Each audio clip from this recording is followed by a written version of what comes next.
No, on my grandson's 6th birthday, my son texted, "Dad, I'm stuck at the office, can't make it." But my secretary told me he's at table 7. That's when I realized my son had given me a massive lie. While the whole family was together, he was proposing to another woman. Now I had to destroy my son's life to save everyone else. Thank you for being here. Quick question. Have you ever had to choose between protecting someone you love and exposing a painful truth? Drop a comment. This story blends illustrative elements for impact names and details are crafted. But the core dilemma about loyalty, truth, and what we owe each other, that's deeply real. I stood at the window of my corner office on the 42nd floor of Columbia Tower, watching Seattle spread out below me like a circuit board lights flickering on as dusk settled over Puget Sound. 35 years. That's how long it had been since I'd started Mitchell and Associates in a cramped garage with a folding table, a rotary phone, and a dream that felt too big for the space it occupied. My office now was different. Walnut paneling, floor-to-ceiling windows, framed photos on the walls told the story I'd built, groundbreaking ceremonies where I shook hands with mayors and developers, ribbon cuttings for buildings that still stood downtown, awards from the Seattle Chamber of Commerce. The mahogany desk behind me, the one I'd bought after our first $1 million contract, held a single family photo in a silver frame Cameron, Michelle, and Mason at the zoo last summer. Mason's gap-toothed grin, Cameron's arm around his wife. The kind of moment you build a company for. I turned away from the window and sat down the leather chair, exhaling under my weight. The afternoon light caught the edge of a brass nameplate Christopher had given me years ago. Lawrence Mitchell, founder and CEO. Simple, honest. The kind of thing that mattered when you'd spent 3 decades proving you belonged in rooms where people wore suits that cost more than your first car. The phone on my desk buzzed. Christopher's voice came through the intercom, warm and efficient in that way he'd perfected over the past 12 years.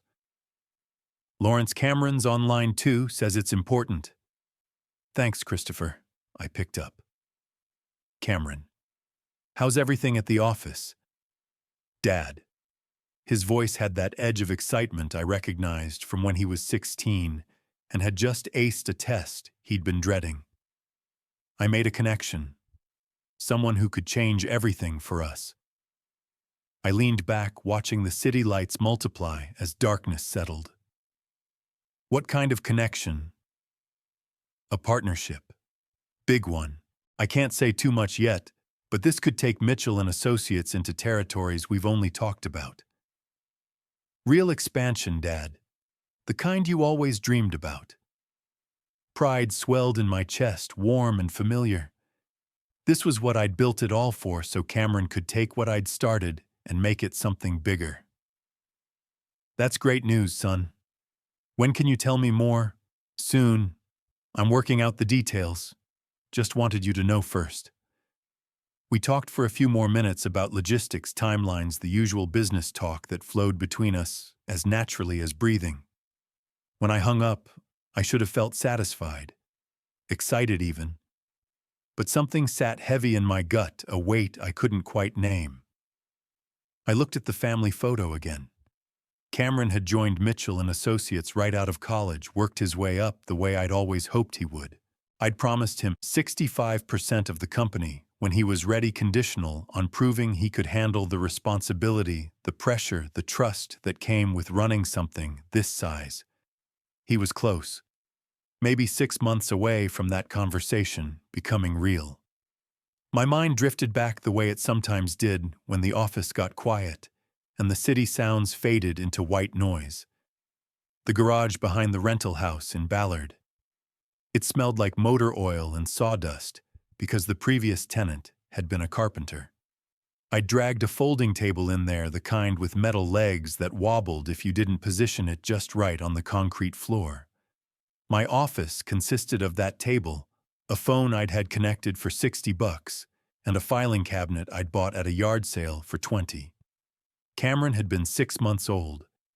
His crib secondhand, the kind with wooden slats that met every safety code, but looked like it had seen 3 other babies, first sat in the corner. I'd work late into the night drafting contracts, cold-calling developers while he slept 10 feet away. The space heater in the corner barely kept the chill off, but rent was cheap and I had a plan. $5,000. That's what the bank had given me after I'd sat across from a loan officer named Patterson and explained why a 32-year-old with a family and no business experience deserved a chance. I'd prepared a presentation, projected earnings market analysis, everything I could think of to prove I wasn't just another dreamer with expensive ideas and empty pockets. Patterson had listened, then slid the loan papers across his desk. "Don't make me regret this, Mitchell." I didn't. That 5,000 became 50, then 500,000, then more. The garage became an office downtown. The folding table became this mahogany desk. Cameron's crib became a college dorm, then an apartment, then a position at the company I'd built for him. Christopher Walsh had started as an intern 12 years ago, a kid fresh out of UW with a finance degree and a work ethic that reminded me of myself at that age. He'd stayed late, learned fast, asked the right questions. Now he was indispensable. My right hand. The person I trusted to handle things when I couldn't. "You thinking about the early days?" Christopher appeared in the doorway holding a folder. I smiled. "Always." Cameron sounded excited on the phone. He set the folder on my desk, permit applications for a project in Bellevue. "New partnership." That's what he says. Won't give me details yet, but he's got something in the works. Christopher nodded, professional as always, but I caught something in his expression, a flicker of concern that vanished before I could name it. "I'm sure he knows what he's doing." "He's ready," I said, more to myself than to Christopher. I've been preparing him for this his whole life. After Christopher left, I sat alone with the permits and the city lights, and the weight in my gut that wouldn't shift. I picked up the family photo, studied Cameron's face. He looked like me at 36, same jaw, same dark hair starting to thin at the temples, same focused expression that people mistook for confidence, but was really just determination not to fail. This is what I built it all for, I thought.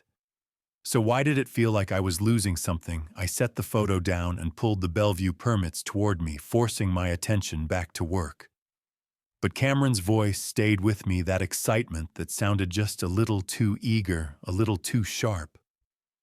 I'd built this company for his happiness, for his future, for the moment when he'd take the reins and prove that everything I'd sacrificed, the long hours, the missed birthdays, the garage that smelled like sawdust and hope, had been worth it.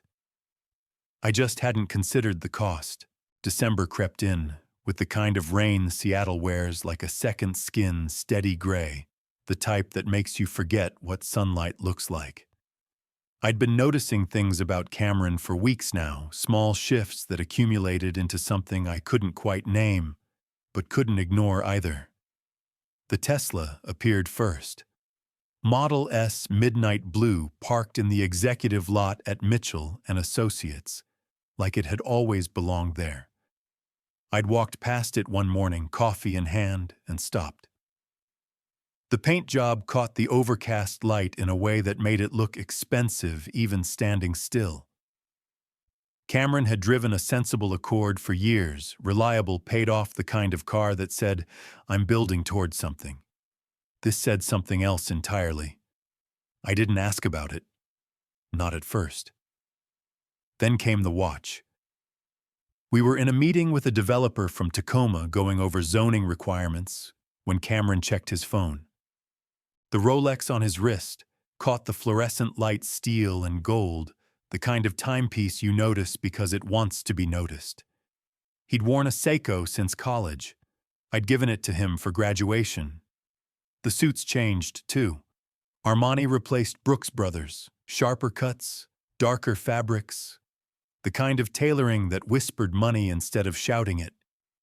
He carried himself differently in those suits, shoulders back, chin up, like he'd stepped into a role he'd been rehearsing for.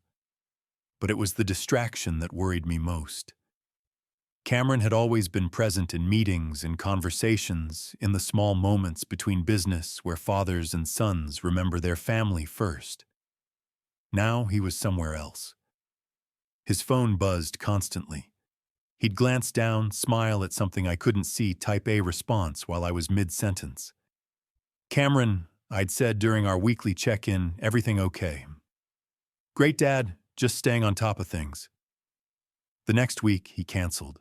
A text. "At 4 p.m. on Friday, Dad, something came up. Can we reschedule?" I stared at the message longer than necessary. We'd had Friday check-ins for 6 years since he'd joined the company full-time.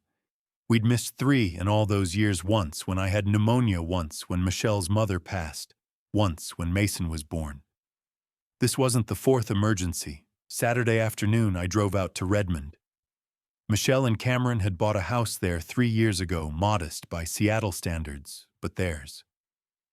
A yard for Mason, good schools nearby, the kind of place you raise a family. Michelle answered the door with Mason on her hip. 5 years old, all elbows and energy, holding a crayon in one fist. "Lawrence, we weren't expecting you." She shifted Mason to her other side. Come in. You're getting soaked."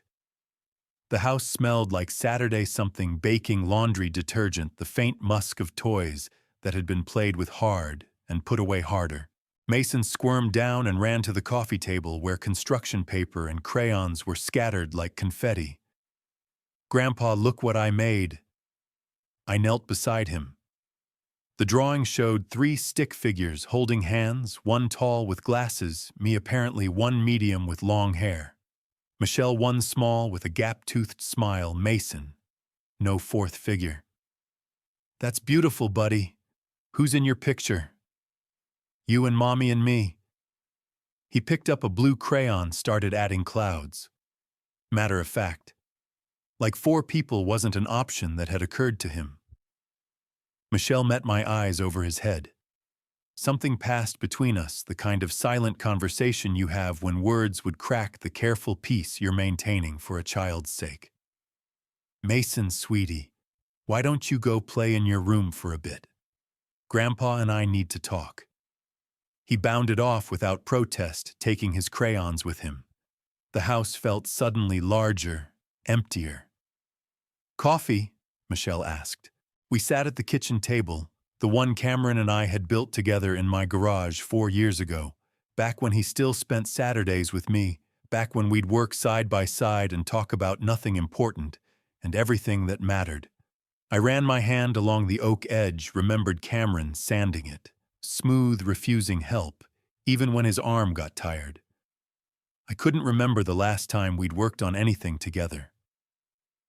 "He's not home much anymore," Michelle said quietly, wrapping her hands around her mug. "Late nights? Weekend meetings? Always something urgent?"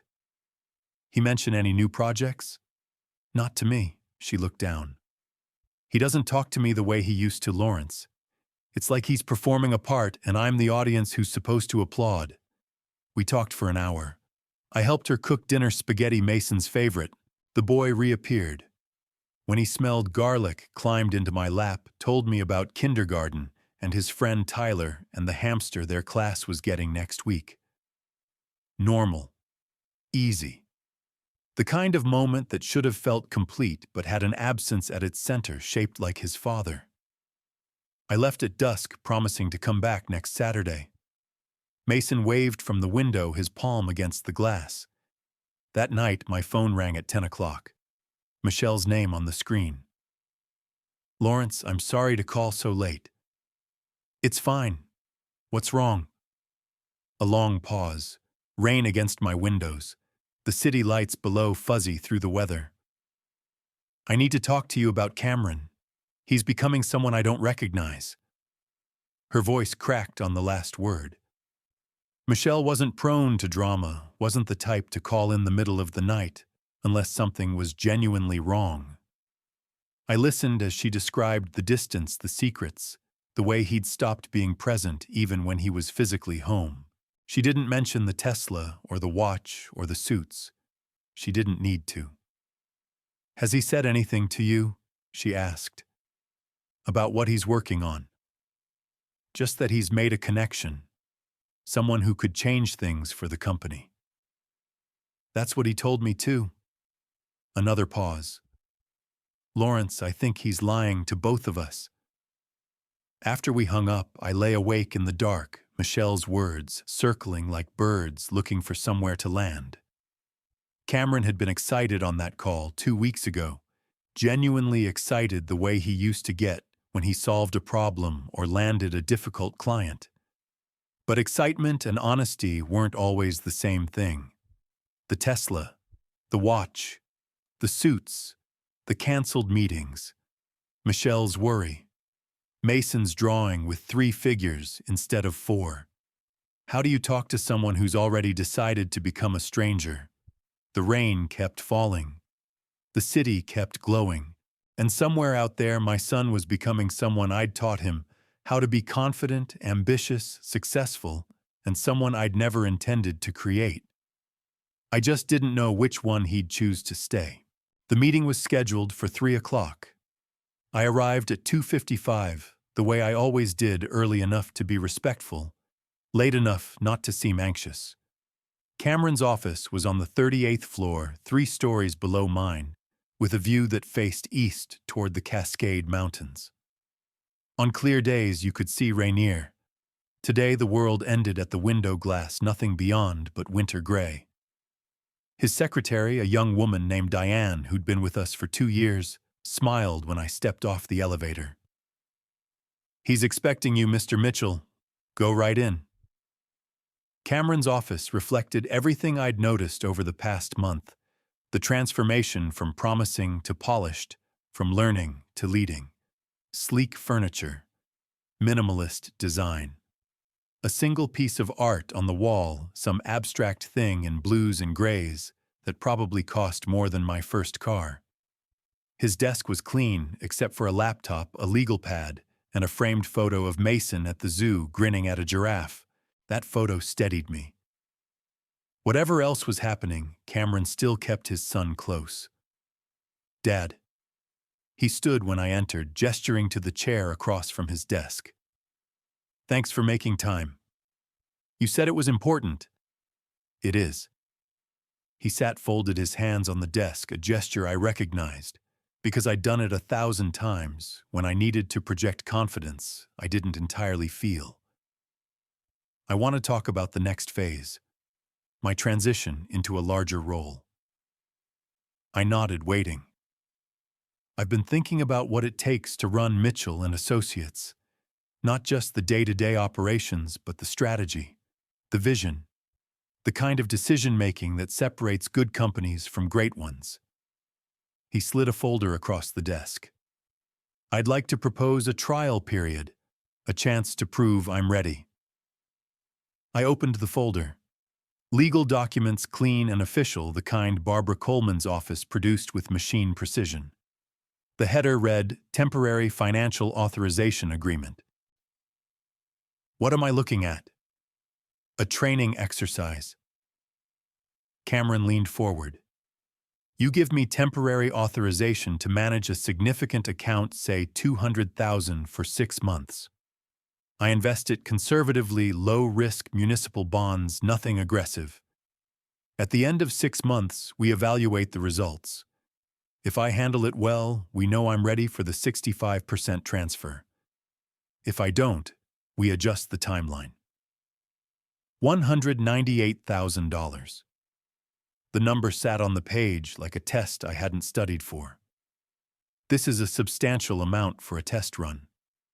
It needs to be substantial to mean something. His voice carried that same excitement from our call 3 weeks ago, but smoother, now rehearsed. "Dad, you've been preparing me for this my whole life. Let me show you I'm ready. Let me prove you can trust me." Trust. The word hung between us, heavier than it should have been. Michelle's voice from that late-night call echoed in my head. I think he's lying to both of us. I'll need Barbara to review this. Of course, I had her draft it. That surprised me. Barbara drafted this. I wanted to make sure everything was legally sound. No ambiguity. He smiled. You taught me that. Do it right the first time. I called Barbara from Cameron's office, asked if she had time to walk me through the documents. She arrived 20 minutes later carrying her own copy reading glasses perched on her nose. Barbara Coleman had been Mitchell and Associates' legal counsel for 15 years. She was thorough to the point of obsession, the kind of lawyer who found loopholes in airtight contracts and clauses in handshake deals. If Barbara said something was sound, it was sound. She spread the documents on Cameron's conference table, and we went through them page by page. Authorization period 6 months. Investment parameters, municipal bonds, Treasury securities instruments rated A or higher. Withdrawal restrictions, none provided funds remained within approved investment categories. Reporting requirements, quarterly statements to the primary account holder, me. Everything's technically sound, Lawrence. Barbara looked up from the papers. The authorization is clear. Cameron would have discretion to move funds within the specified investment types. But I heard it in her voice, that lawyer's hesitation, that meant something wasn't quite sitting right. But with this signature, he could move funds without oversight for 6 months. The quarterly reporting requirement means you wouldn't see detailed transactions until after they occur. She tapped the clause with one finger. It's standard language for this type of authorization. Nothing improper, just make sure you're comfortable with that level of autonomy. Cameron had stepped out to take a call, giving Barbara and me privacy for the review. I studied the documents again, looking for whatever had put that note of caution in Barbara's voice. The language was clean, professional. Everything I'd expect from a temporary financial authorization, designed to test someone's readiness for greater responsibility. Maybe Michelle's worry was making me paranoid. Maybe the Tesla and the watch and the canceled meetings were just a son growing into his own version of success. Maybe I was holding too tight, because letting go meant admitting I was getting older, that the company I'd built was becoming his. Barbara left. Cameron returned. The documents sat on the table between us, waiting. It's a good plan, I said finally. Smart structure, conservative approach. So you'll sign. I pulled the Parker pen from my jacket pocket. The same pen my father had given me 40 years ago, the one I'd used to sign the lease on that garage in 1990, the one that had inked every major contract since. The barrel was worn smooth where my thumb rested. The gold clip had lost its shine. But it wrote steady and true, and it carried the weight of everything I'd built. Cameron watched me uncap it. This is what I built it all for? I said. So you could take it further than I ever could. I won't let you down, Dad. I promise. I signed my name on the authorization line, the ink dark against white paper. My signature looked the same as it had in 1990, a little more angular now, a little less rushed, but essentially unchanged. The man who'd signed that first lease in a garage would recognize the man signing this authorization in a high-rise. I just hoped he'd approve. Cameron countersigned, dated it, slid the papers into the folder with a smile that should have felt like victory. Thank you. This means everything. We shook hands across his desk. Professional, formal. The way fathers and sons do when business has overtaken blood. I left his office at 4:15, the Parker pen heavy in my pocket, Barbara's words echoing in the elevator down. He could move funds without oversight for 6 months. It was the kind of promise that should have reassured me, a son eager to prove himself, a father willing to trust. Instead, it felt like I'd just signed something irrevocable. Not a contract. Something larger. A goodbye to the version of Cameron I thought I knew.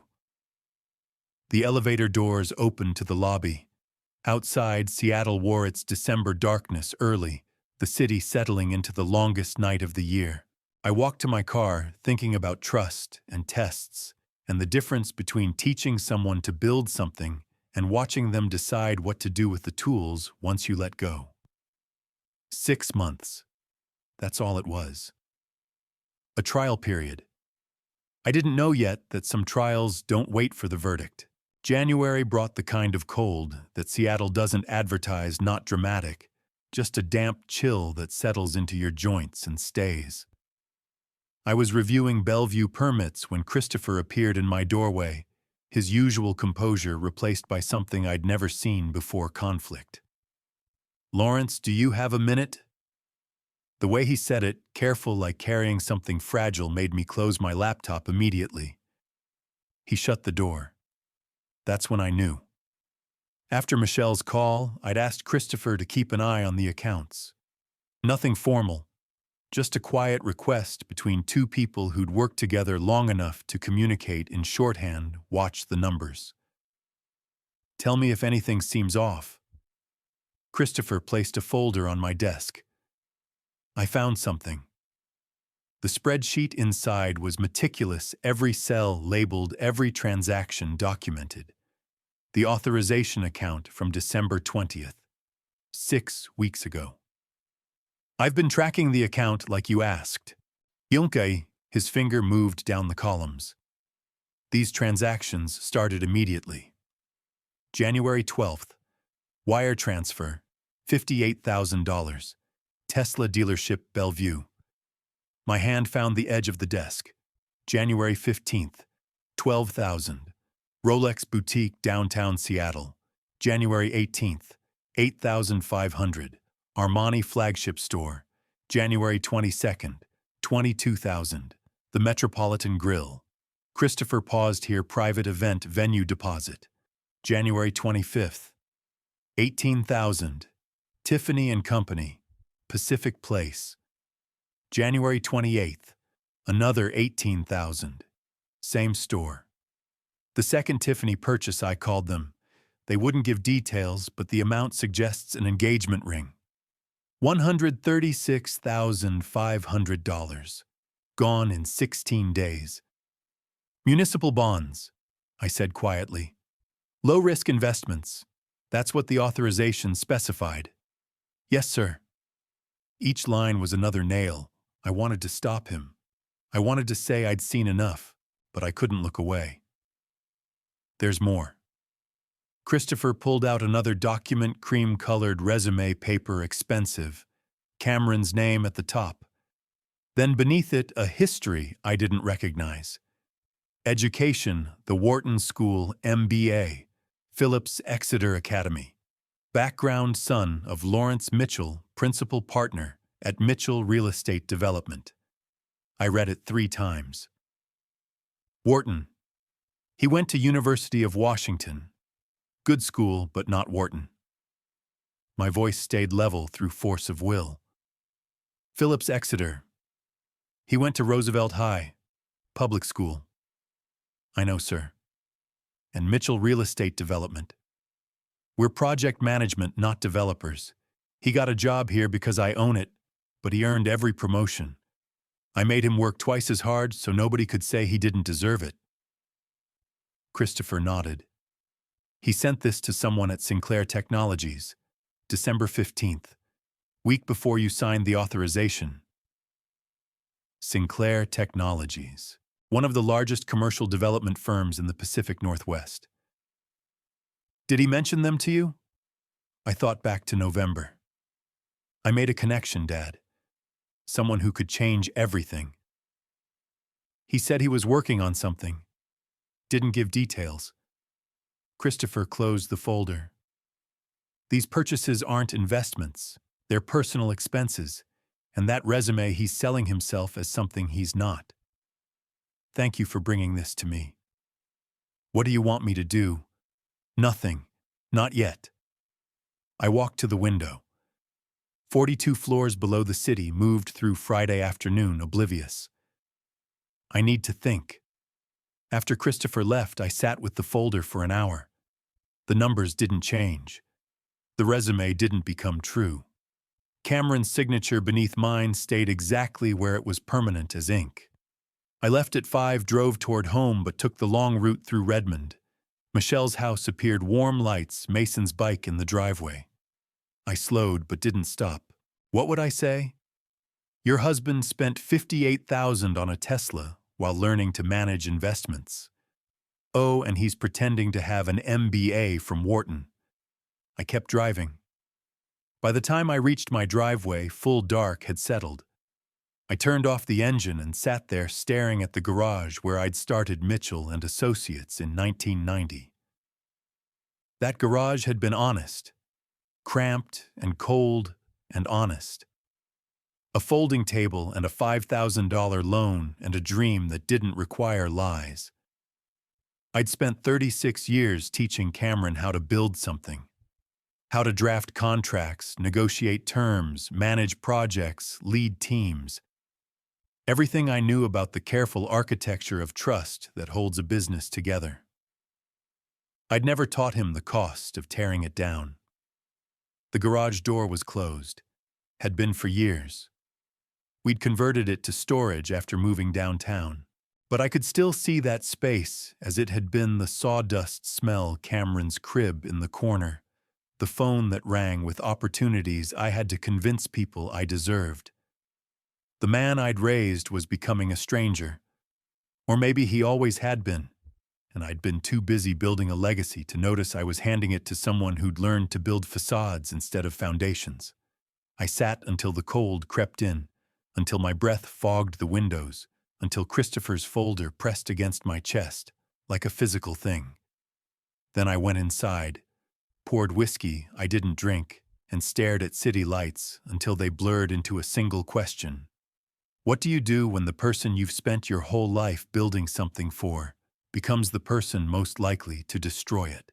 The answer sat in that folder, in those transactions, in that resume full of prestigious lies.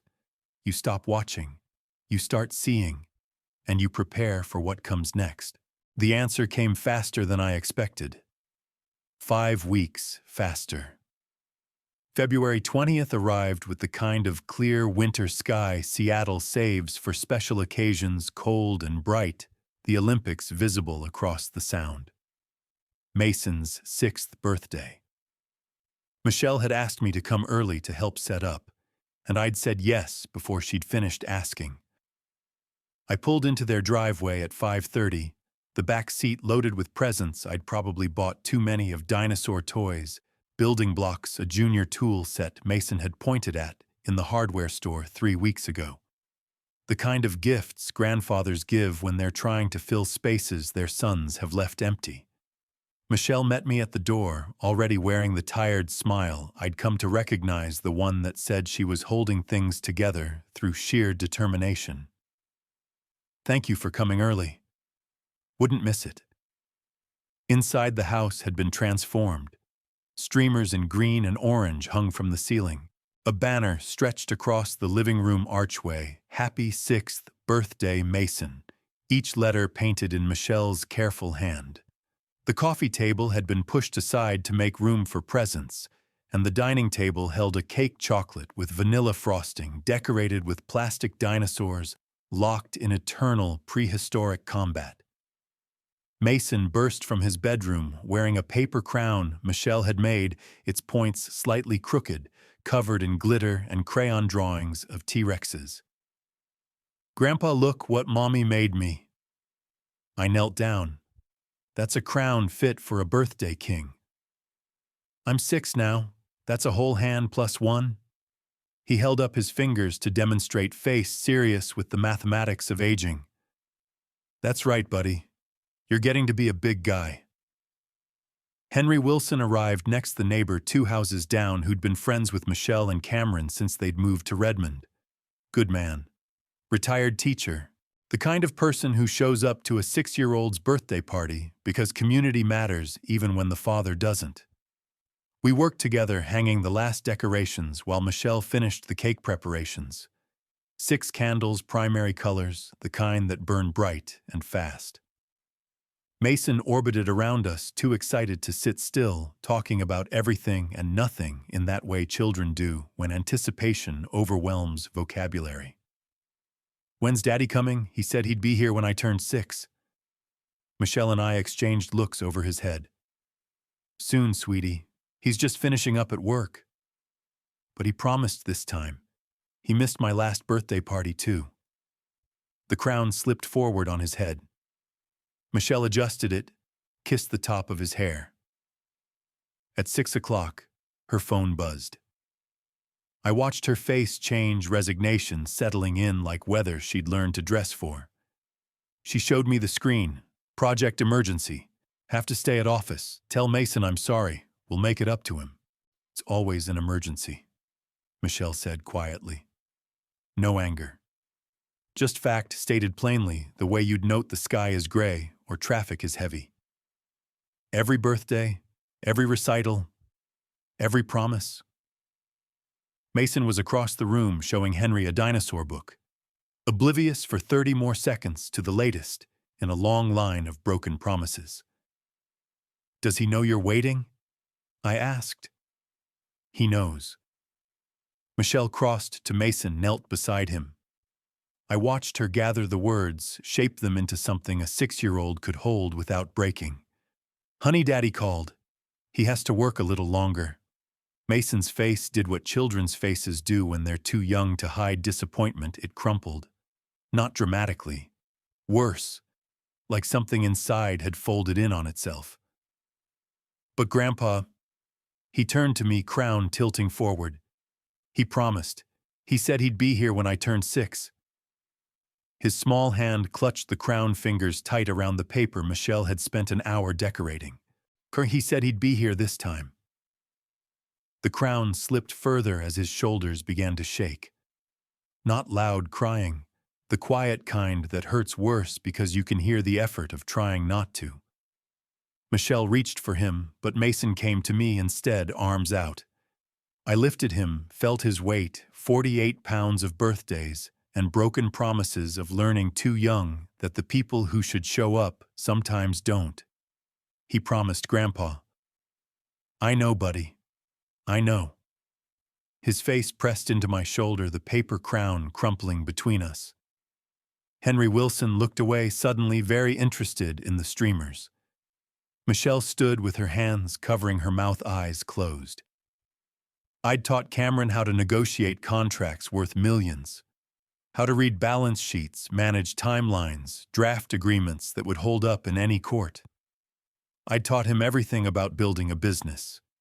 I'd never taught him that some promises can't be broken, that a 6-year-old's birthday matters more than any deal. That being present is the only success that counts. Mason's crying quieted to hiccups. I carried him to the couch, sat with him in my lap, his crown now completely flat against my chest. "Your daddy loves you very much." "Then why doesn't he come?" How do you explain to a 6-year-old that sometimes people get lost in versions of themselves they think they're supposed to be? That success can look like a Tesla and a Rolex and a fake resume, but feels like a paper crown crushed in a child's fist? "I don't know, buddy, but I'm here, and Mommy's here, and we're going to have the best birthday party ever, okay?" He nodded against my chest, not convinced, but willing to try. Michelle lit the candles. We sang. Mason blew them out, all 6 in one breath, the way kids do when they've been practicing for weeks. He made a wish with his eyes squeezed shut so tight his whole face scrunched up. I didn't ask what he wished for. Some things are too obvious to say out loud. We were cutting cake when the doorbell rang. Christopher Walsh stood on the porch, still in his work clothes, face carrying an expression I'd seen once before, 5 weeks ago, when he'd brought me the spreadsheet and the fake resume. Except this looked worse. This looked like news that couldn't wait. "Lawrence, I'm sorry to interrupt." Mason looked up from his cake frosting on his nose.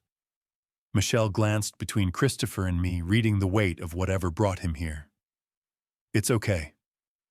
I stood, set my plate down. What is it? Christopher's eyes flicked to Mason, then back to me. There's something you need to know. Now. The word hung there now, carrying more urgency than any text message about project emergencies. I touched Michelle's shoulder. I'll be right back. We stepped onto the porch. The clear sky had turned to dusk, the Olympics fading into silhouettes against the last light. Cameron's not at the office, Christopher said. I checked. The cold air felt suddenly colder. Where is he? Christopher pulled out his phone, but before he could show me, I already knew. The jewelry purchases, the venue deposit at the Metropolitan Grill, the engagement ring from Tiffany. Everything Christopher had shown me in January had been building toward this moment. He's at the Metropolitan Grill, has been for 45 minutes. Inside, Mason laughed at something Henry said. The sound carried through the closed door, genuine despite everything, because 6-year-olds haven't learned yet how to let disappointment poison joy completely. Christopher's face told me everything I needed to know. This wasn't a project emergency. This was something else entirely. The porch was cold. Michelle had closed the door behind us, giving Christopher and me the privacy that bad news requires. Through the window, I could see Mason at the table, Henry helping him open presents, his paper crown somehow back on his head, despite being crushed earlier. Cameron's not at the office, Christopher said. No preamble, just fact. I checked.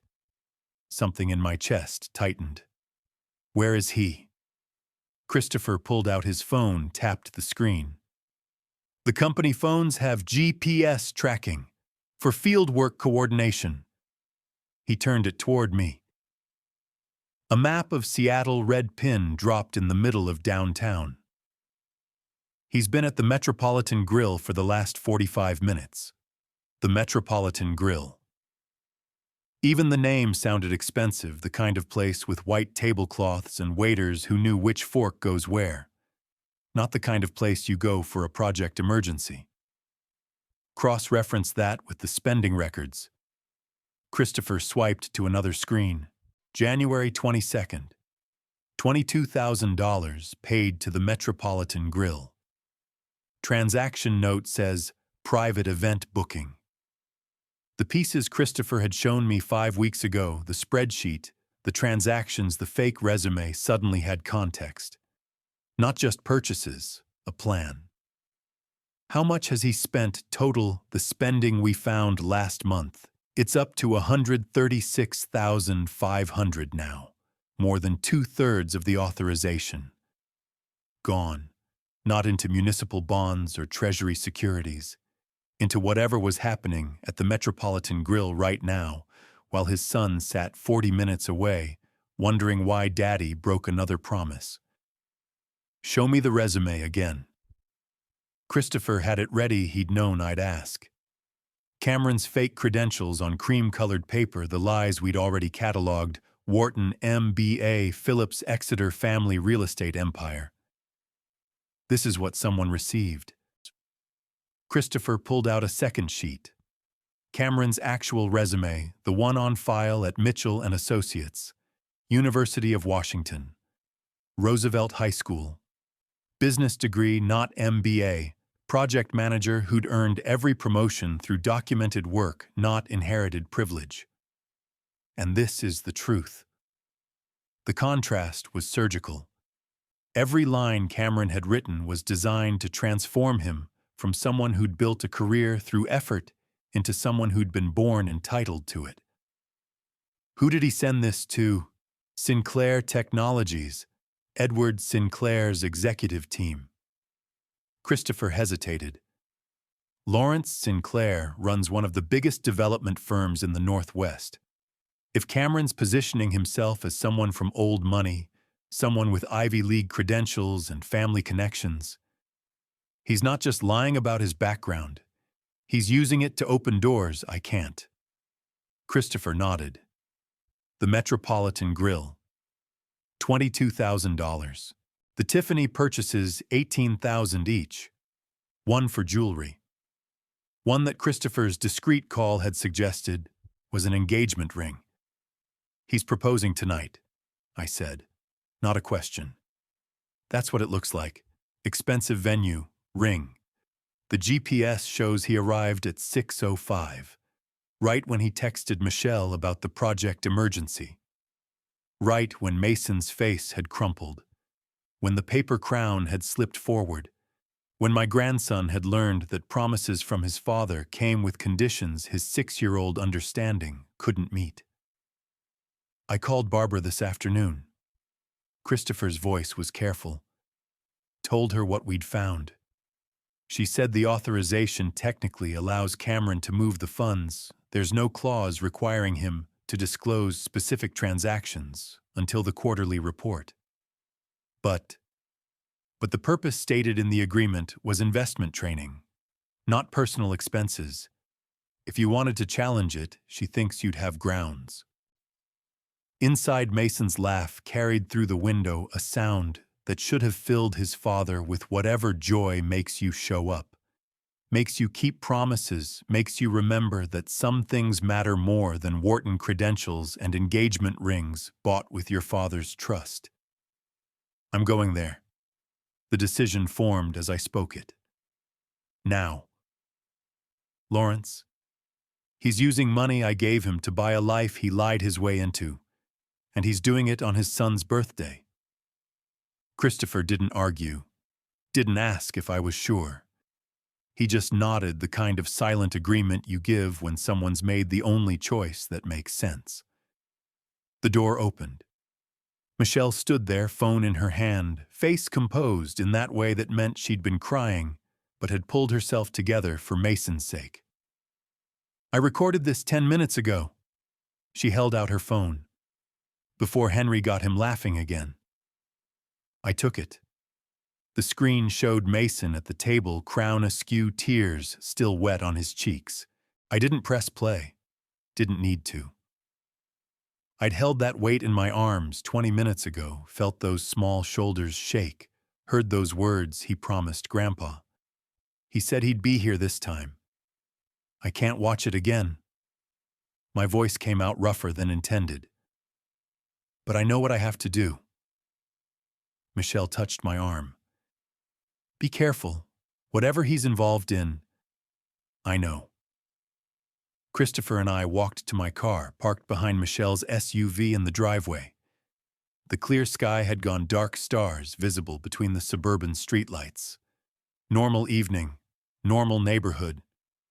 Nothing to suggest that 2 miles south in downtown Seattle, someone's son was proposing to someone's daughter using credentials he'd fabricated, and money he'd stolen, and a future built entirely on sand.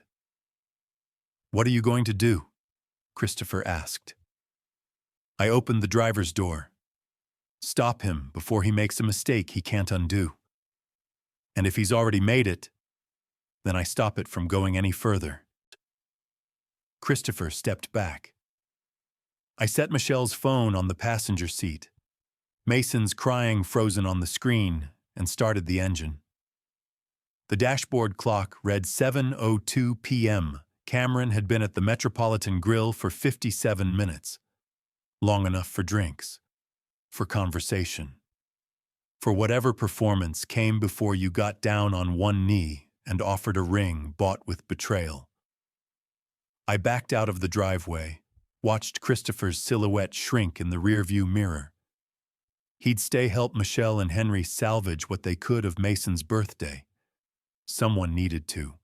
And someone needed to drive downtown and make sure that whatever Cameron thought he was building tonight, whatever elaborate construction of lies and expensive purchases he believed would lead to the partnership that would change everything, came to an immediate and permanent end. The Metropolitan Grill was 23 minutes away. I made it in 18. I-90 East cuts through Redmond toward Seattle, like a promise you made when the city was smaller and distances meant something different. By the time I merged onto I-5 South, rain had started, the February kind that Seattle does best steady and cold, turning the city lights below into watercolor smears. 7:30. The dashboard clock glowed green in the dark. Traffic was light for a Thursday evening, most people already home, already where they were supposed to be. Already keeping promises. The wipers kept rhythm. Left, right. Left, right.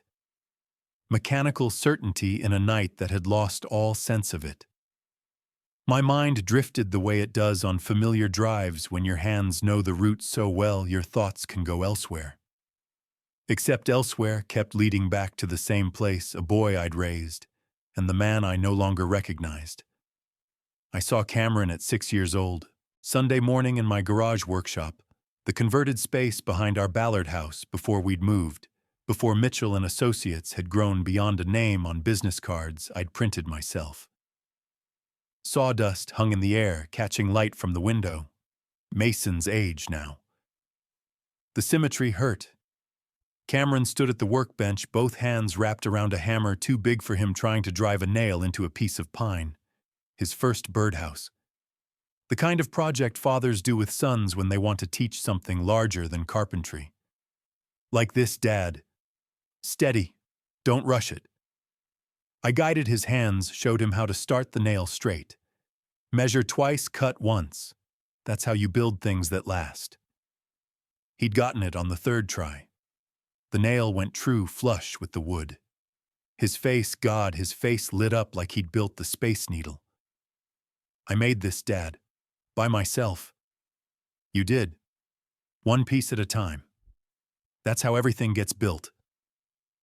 The memory dissolved into taillights and rain. 10 years later, the same lesson hadn't stuck, or maybe it had stuck too well, and I'd never taught him what came after. What you do when ambition outgrows patience. Cameron at 16 sat across from me at the kitchen table, college applications scattered between us like battle plans. Late night. His mother already asleep. Just father and son negotiating futures the way other families negotiated curfews. Business school, he'd said. I want to study management, strategy, how companies grow. I'd pushed back. Not hard. Just enough to plant a seed. What about engineering? Learn to build things first, then manage them.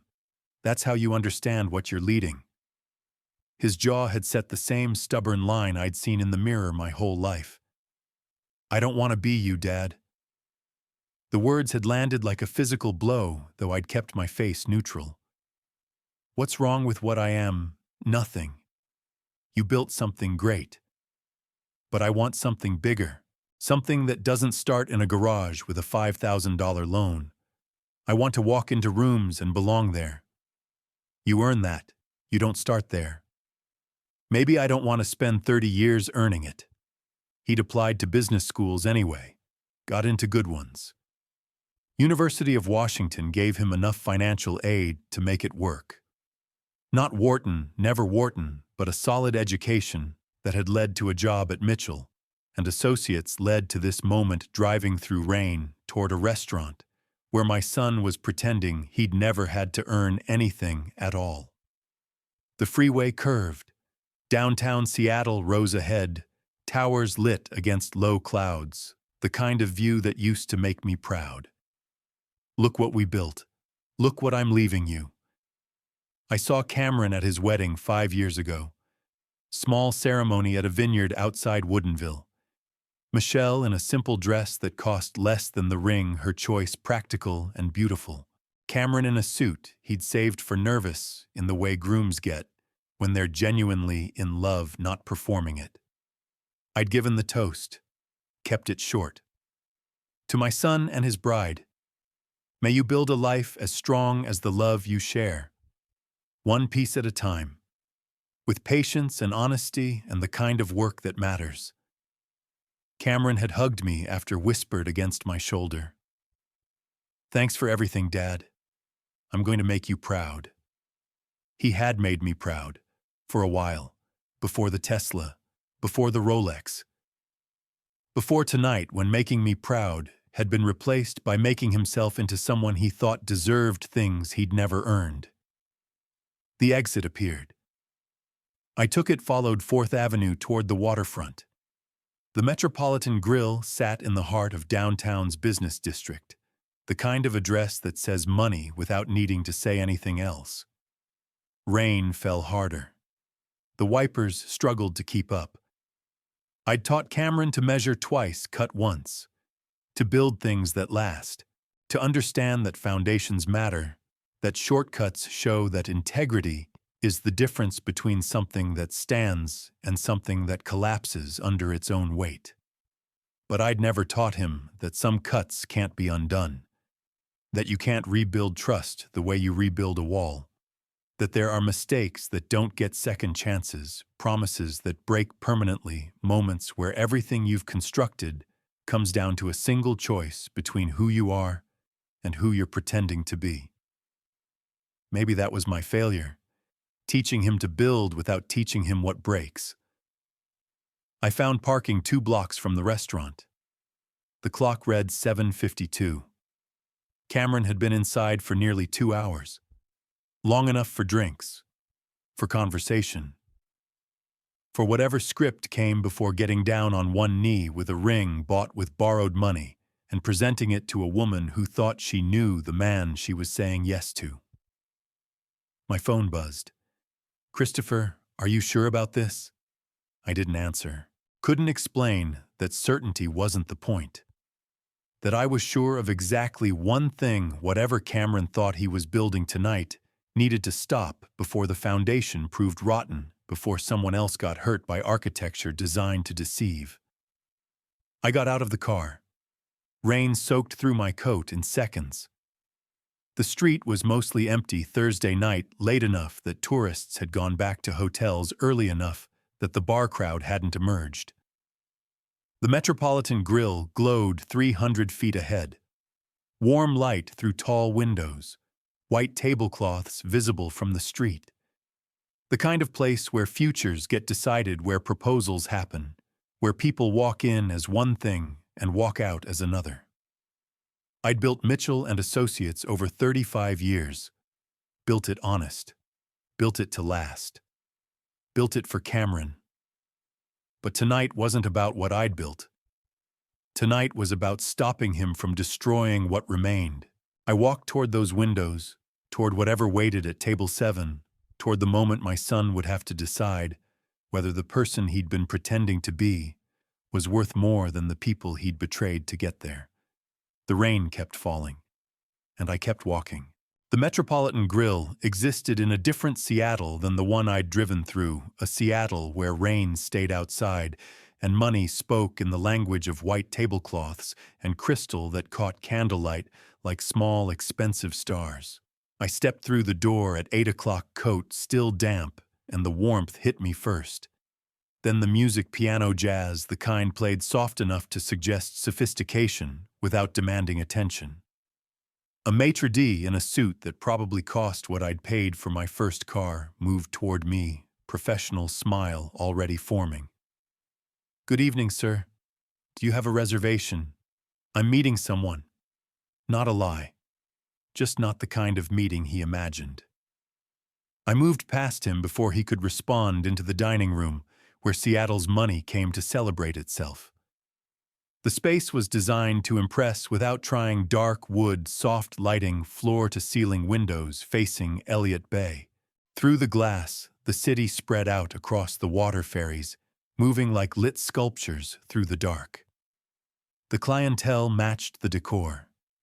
Men in suits that fit too well to be off the rack. Women in dresses that whispered rather than announced.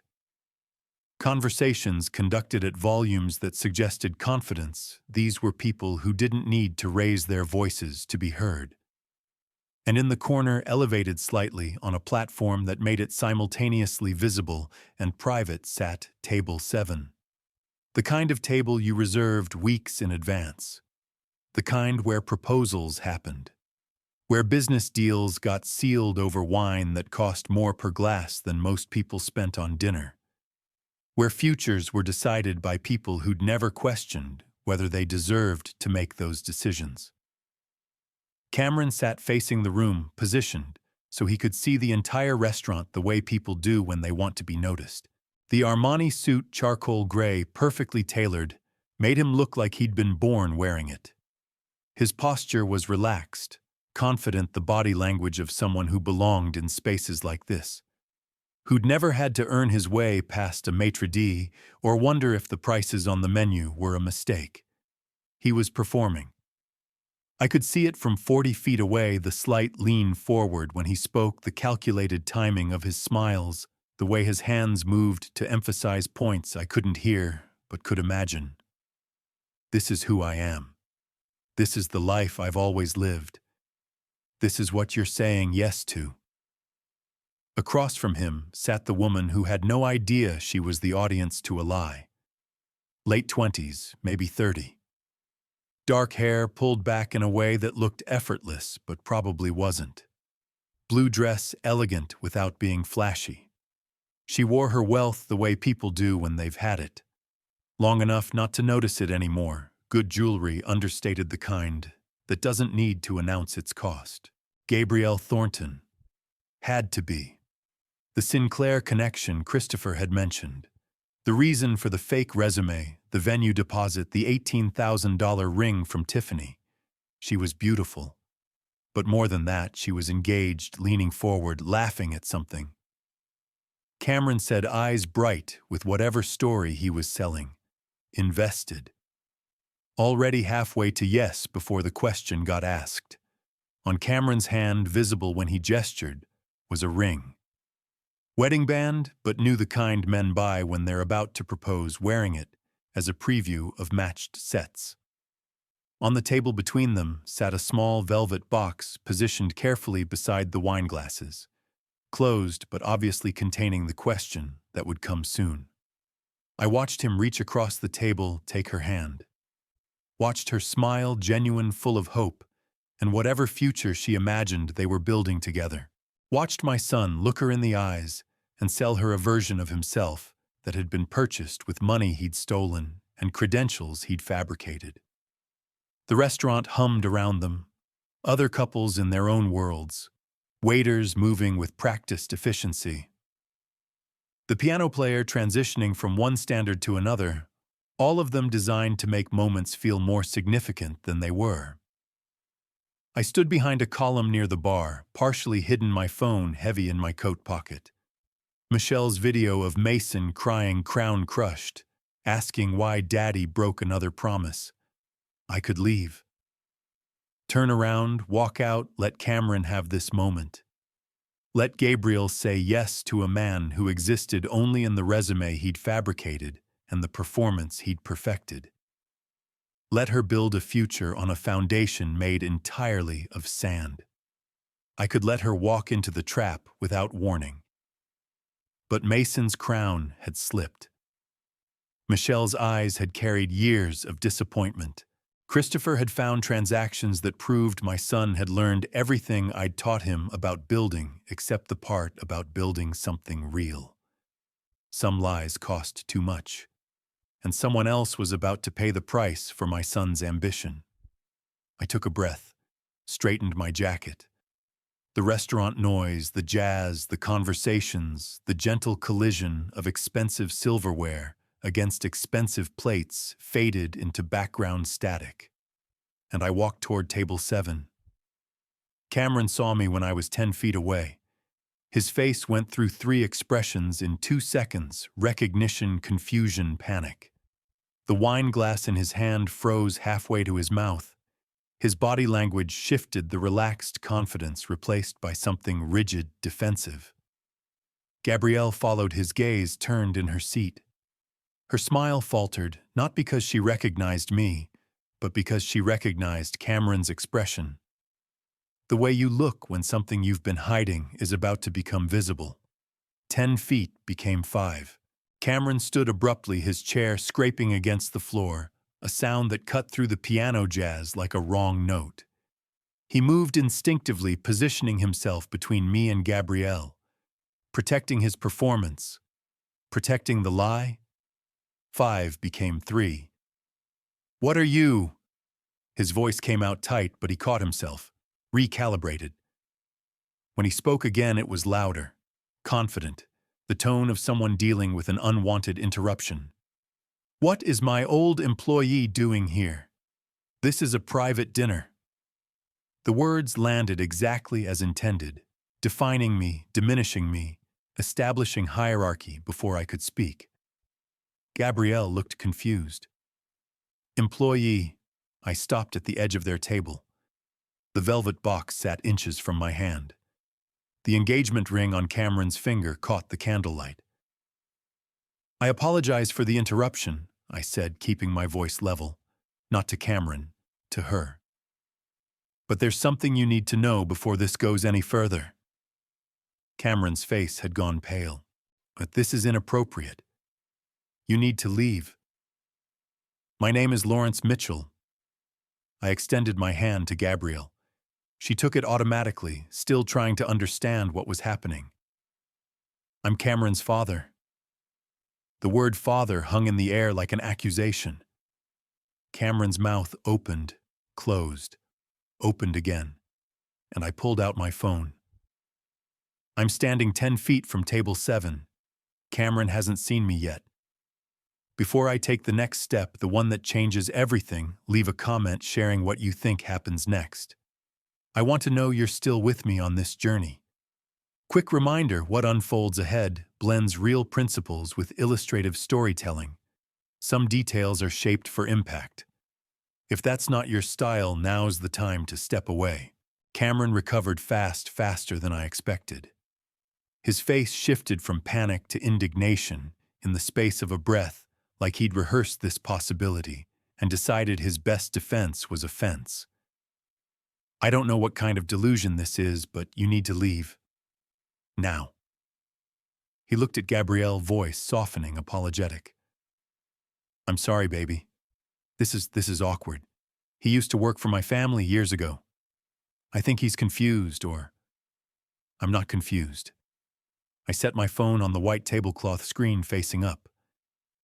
"And I'm not your employee. I'm your father. Cameron Mitchell Hayes is my son. And before you say yes to whatever question he's about to ask, you should know who you're really saying yes to." Gabrielle looked between us, her confusion deepening. "Cameron, what is he talking about?" "It's a long story, family drama. Look, can we discuss this somewhere private?" Cameron reached for my phone. I moved it out of range and pressed play. The sound of Mason's crying filled the space between us, not loud, but in a restaurant designed for quiet intimacy, it might as well have been a siren. The kind of crying that comes from somewhere deeper than disappointment. From the place where 6-year-olds learn that promises are just words. "Stop it." Cameron's voice was sharp now, the performance cracking. "Turn that off." I let it play. 5 seconds. 10. Long enough for Gabrielle to hear the small voice asking where his daddy was. Long enough for her to see my face and understand this wasn't confusion or delusion. I stopped the video. "That's Mason," I said quietly. "Cameron's son, my grandson. Today is his 6th birthday. Cameron texted his wife at 6 o'clock tonight saying he had a project emergency and couldn't make it to the party." Gabrielle's hand went to her mouth. "He's lying." Cameron's voice was rising. Other diners were starting to notice. "Gabrielle, don't listen to this. Mason is my nephew." "Mason is your son," I repeated. "Born May 2019. Your wife's name is Michelle. They live in Redmond. And while your son was crying at his birthday party, wondering why you broke another promise, you were here." I pulled up the documents. Christopher had compiled the same ones I'd shown in my office 5 weeks ago. "Mr. Mitchell, may I..." I gestured to the empty chair. Cameron stepped sideways, blocking it. "This is harassment. I'm calling security." "Go ahead." I turned the phone toward Gabrielle instead, staying standing. "This is the resume Cameron sent to your father's company in December. Son of a real estate magnate. Phillips Exeter Academy. Wharton MBA. Gabrielle leaned forward, reading. And this, I swiped to the second document, is the truth.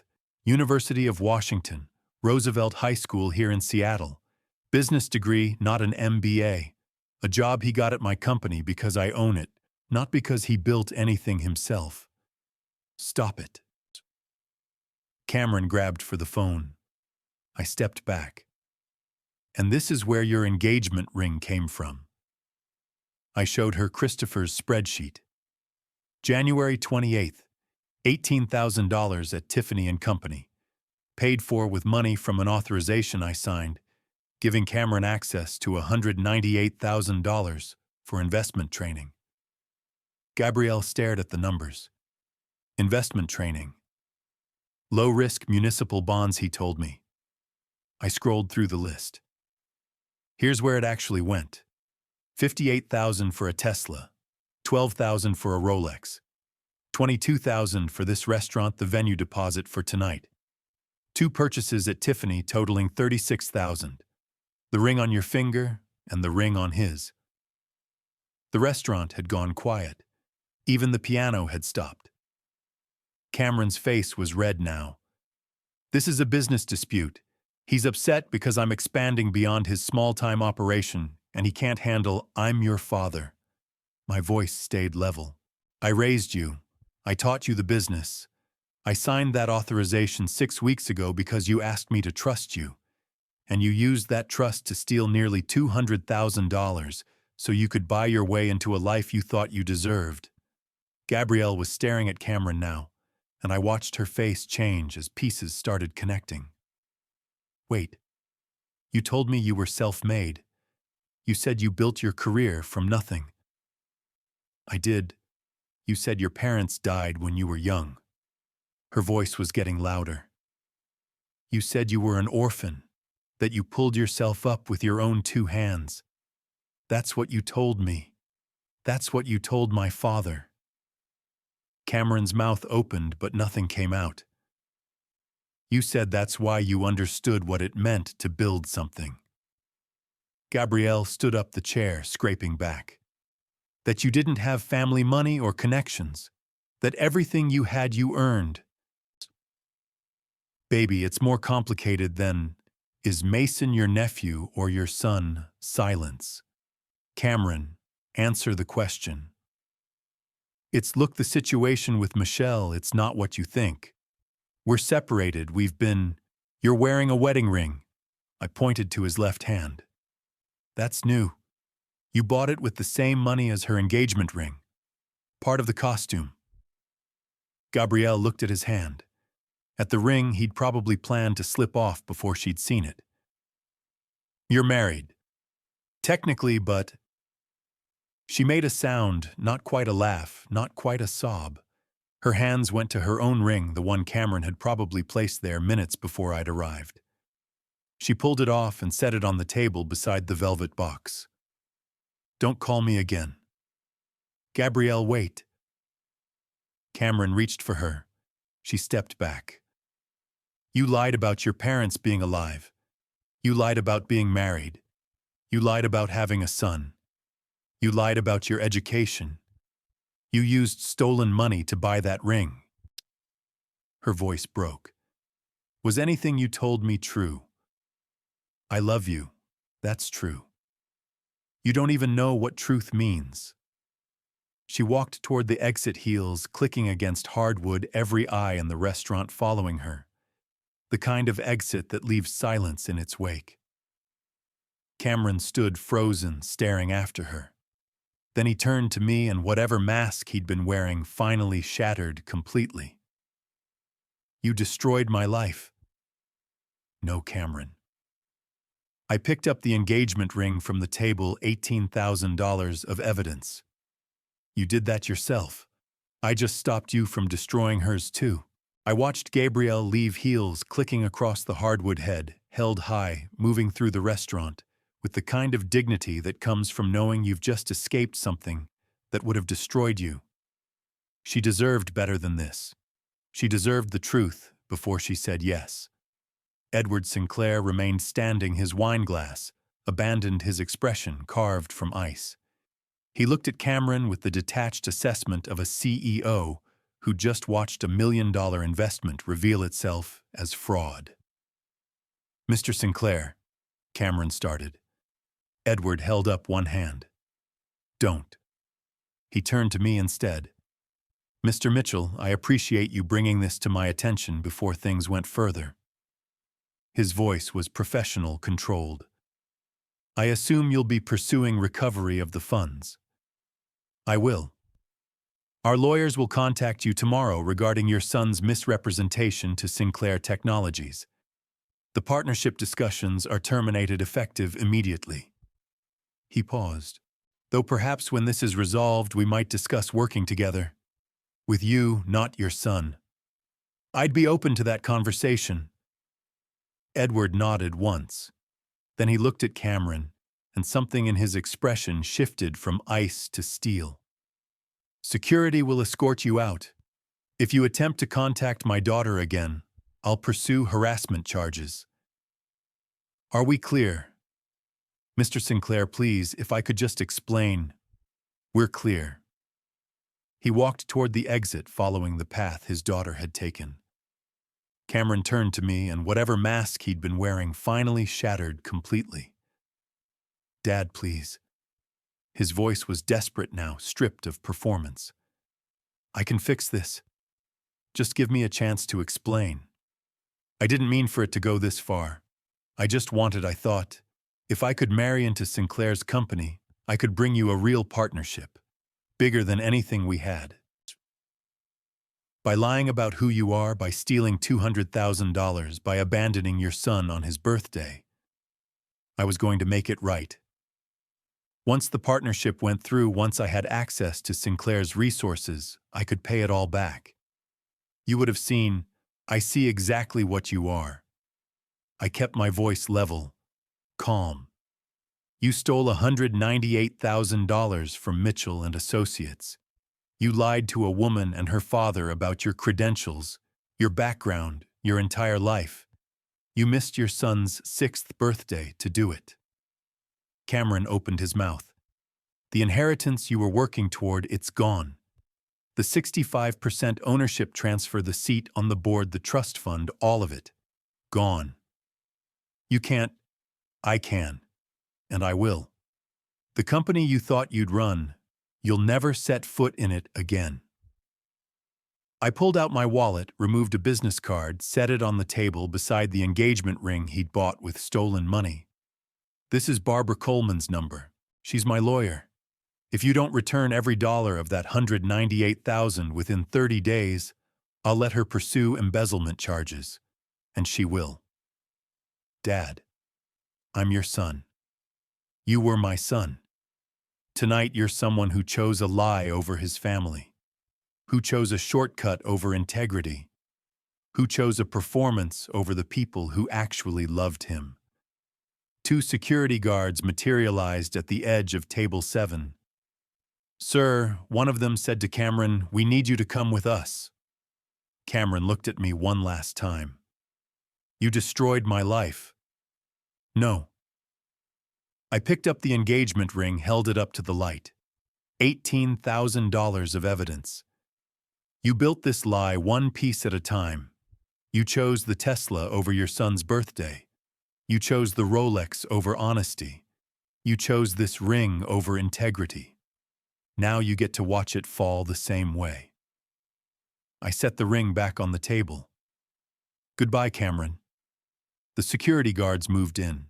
Cameron didn't resist, just let them guide him toward a side exit.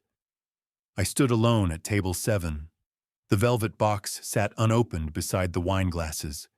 The engagement ring caught the candlelight one last time. I walked out through the main entrance. Outside, the rain had picked up. I stood under the awning, breathing cold air, letting my heart rate settle. My phone buzzed. "Christopher."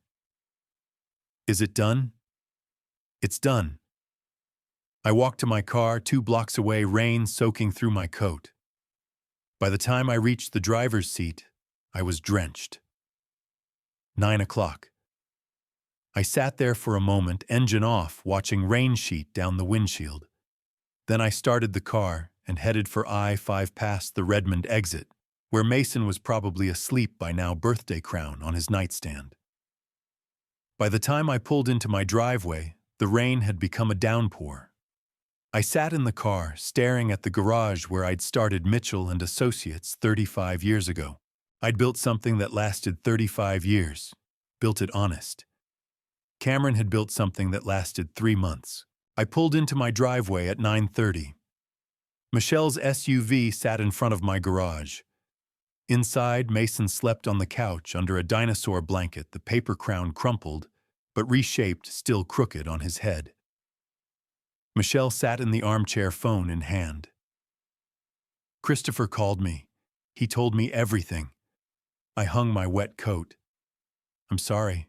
I should have called you first. Don't apologize for stopping him. She gestured at Mason. For protecting that girl from this. I looked at my grandson, 6 years old enough to know disappointment, not old enough to understand why his father chose a lie over being present. How is he? He had a good time after you left. Henry stayed. He didn't ask about Cameron again. Michelle's voice was steady, years of practice holding together what someone else kept breaking. I told him Grandpa had to take care of something important. 6 years old and already learning to expect less. After Michelle left, I sat watching Mason sleep, the crown slipping forward. I adjusted it, remembering the weight of him in my arms when promises had broken.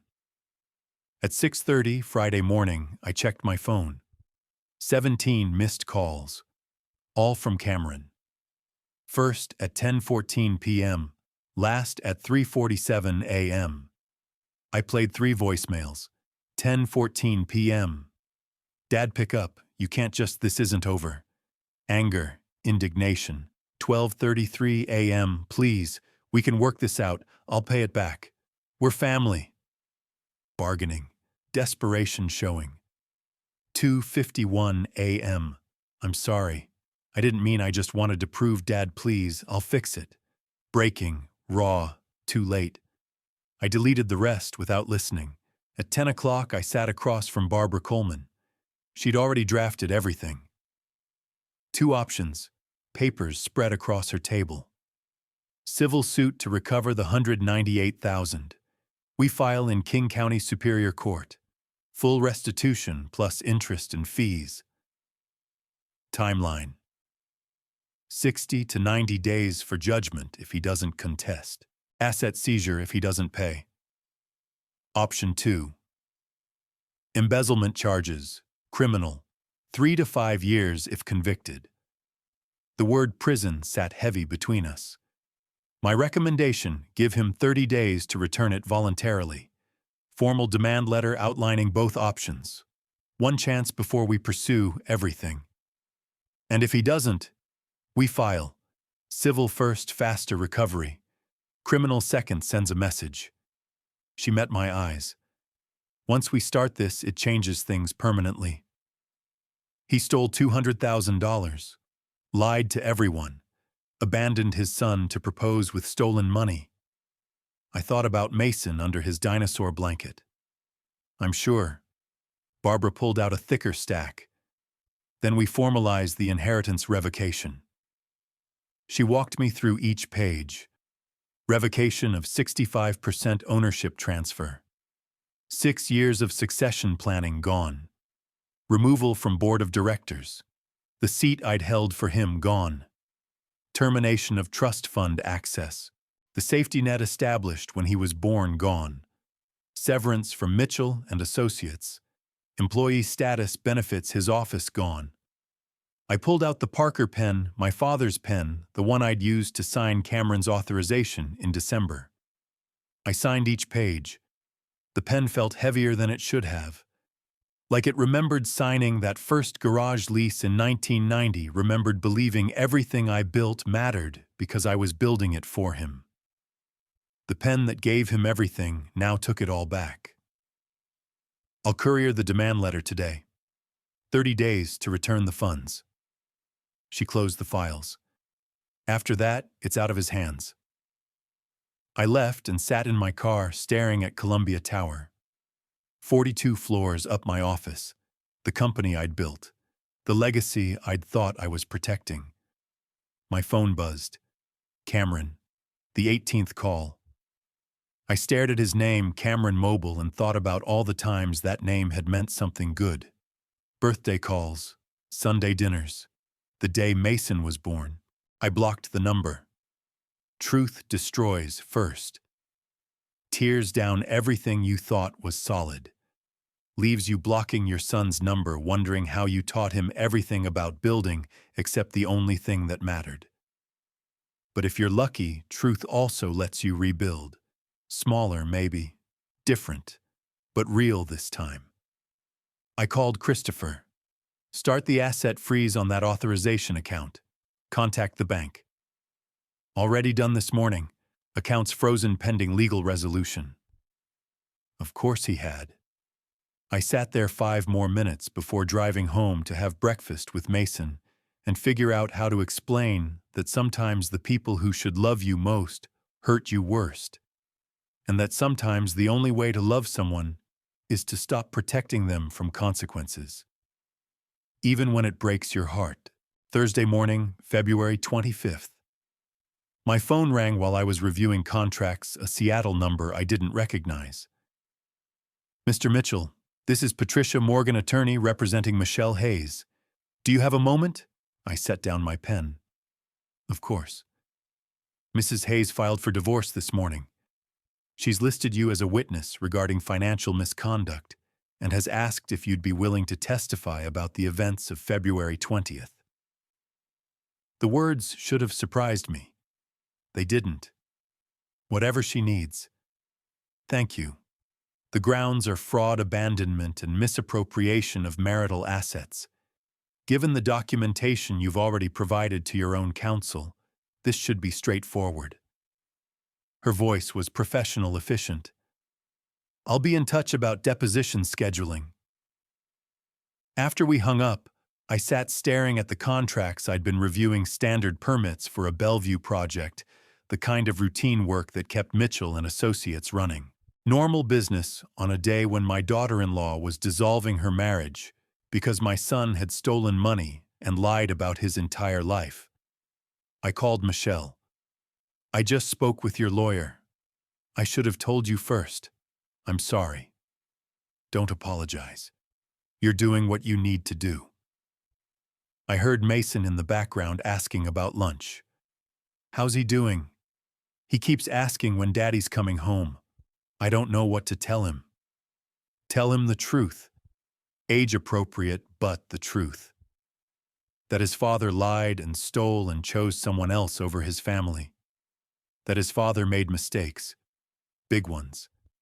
And that sometimes people we love disappoint us, but that doesn't mean we're not loved. Silence. Then thank you, Lawrence, for everything. For stopping him before he took someone else down with him. Friday afternoon, 2 o'clock.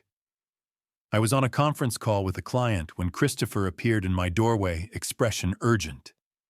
I muted my line. Cameron's downstairs. Security won't let him up, but he won't leave. I unmuted. Gentlemen, I need to call you back. The elevator ride down felt longer than usual. 42 floors, each one marking the distance between the office I'd built and the lobby where my son was making a scene. The doors opened to a situation already attracting attention. Cameron stood 15 feet from the security desk. Michael, our head of building security, former Marine, solid as concrete, positioned between him and the elevator bank. Employees clustered near the edges of the lobby, pretending not to watch, while absolutely watching. Cameron looked like he'd been wearing the same clothes since Tuesday. The Armani suit, charcoal gray, $8,500, was wrinkled, stained. His hair unwashed. 2 days of stubble. The costume of success revealing itself as exactly that without maintenance. He saw me step out of the elevator. Dad. Finally. They wouldn't let me up. I need 5 minutes. Please. Christopher stood beside me. Michael shifted his weight ready. You shouldn't be here, Cameron. I know you're angry. I know I messed up. But we can fix this. I'll pay back every dollar. I'll work double shifts. His voice was rising. Other people stopping now, no longer pretending. Just don't cut me off completely. Don't take away everything. You did that yourself. I was trying to help. The desperation was cracking through. I thought if I could marry into Sinclair's company, I could bring you a real partnership, bigger than anything we had. I was doing it for us, for the company. By lying about who you are, by stealing $200,000, by abandoning your son on his birthday. I didn't mean for it to go that far. I just wanted... He ran a hand through his hair. The gesture reminded me of him at 16 defending his college choices. Except 16-year-old Cameron had been stubborn. This Cameron was breaking.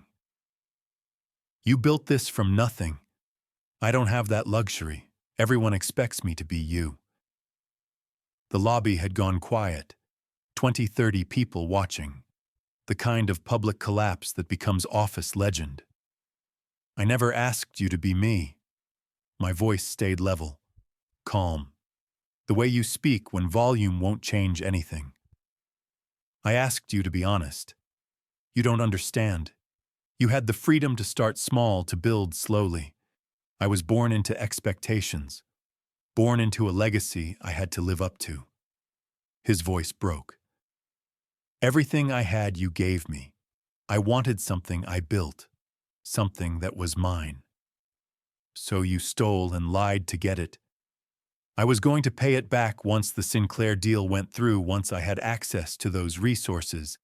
You would have built a marriage on fraud, a partnership on fabricated credentials, a future on money you stole from your father while your son cried at his birthday party. Cameron's face crumpled. You destroyed my life. Gabrielle won't answer my calls. Sinclair's lawyers sent a cease and desist. Michelle's lawyer contacted me yesterday. His hands were shaking. You took everything. No, Cameron. I kept my voice quiet, made everyone listen. You did. You chose the Tesla over integrity. You chose the Rolex over honesty. You chose that engagement ring over your son. I didn't take anything. I just stopped letting you pretend those choices didn't have consequences. I'm your son. You were my son. Right now, you're someone who made choices that hurt everyone around him. If you want to be my son again, it starts with taking responsibility, with returning that money, with being honest, not when it's convenient, but when it costs you something. Michael moved forward. Another security guard materialized at the other elevator bank. Sir, Michael said to Cameron, we need you to leave the building. Cameron looked at me one last time. Please, Dad, don't do this. Goodbye, Cameron. They escorted him out, not roughly but firmly, the way security does when someone needs to leave, but hasn't quite crossed into police territory. The lobby doors closed behind them. The employees scattered conversations, resuming elevators filling. Normal work resuming after abnormal drama. Christopher touched my arm. That must have been hard. No. I pressed the elevator button. What was hard was signing that authorization. This was just acknowledging what I should have seen 6 weeks ago. Later that afternoon, Barbara called. The bank froze the remaining $61,500 in the authorization account. We've filed the civil suit for recovery of the $136,500 he spent. Court hearing scheduled in 45 days. And if he contests, then it goes longer. But given the documentation, his signature, the bank records the fake resume, he'd lose. He knows that. Saturday evening, Michelle's SUV pulled into my driveway, with Mason's bike strapped to the back boxes visible through the rear window. Just for a while, Michelle said as I helped carry things inside. until things settle, until I figure out. She stopped, looked at the house I'd lived in for 20 years. Is this okay? It's more than okay. Mason's room was ready. Dinosaur sheets I'd bought that morning. Small desk for homework. Toy box Christopher had helped me carry up from the garage. The window faced the backyard, where the workshop sat, the place I'd taught Cameron to build birdhouses before everything became about appearances instead of craftsmanship. Mason explored cautiously, optimistic in the way children are when their world shifts, but adults seem calm about it. Is Daddy coming here too? Michelle and I exchanged looks. No, buddy, I said. Daddy's figuring some things out. But you and Mommy are staying here with me for a while. Okay, Shakuriko. He accepted this with the resilience of 6-year-olds. Grandpa, can we build something tomorrow, like you and Daddy used to? Something in my chest loosened. Yeah, Mason, we can build something. After Michelle left, promising to return for breakfast, to start figuring out logistics, I tucked Mason into bed. The paper crown from his birthday sat on the nightstand, still crumpled, still bearing traces of glitter and hope. Grandpa, yeah, buddy. Is Mommy sad? Yeah, she is. But she's going to be okay. We're all going to be okay. Promise. I thought about all the promises that had been broken in this house, in this family, over the past 3 months. All the ways Cameron had proven that promises are just words, unless you back them with action. I promise. And when I promise something, I keep it. He nodded, satisfied, and closed his eyes.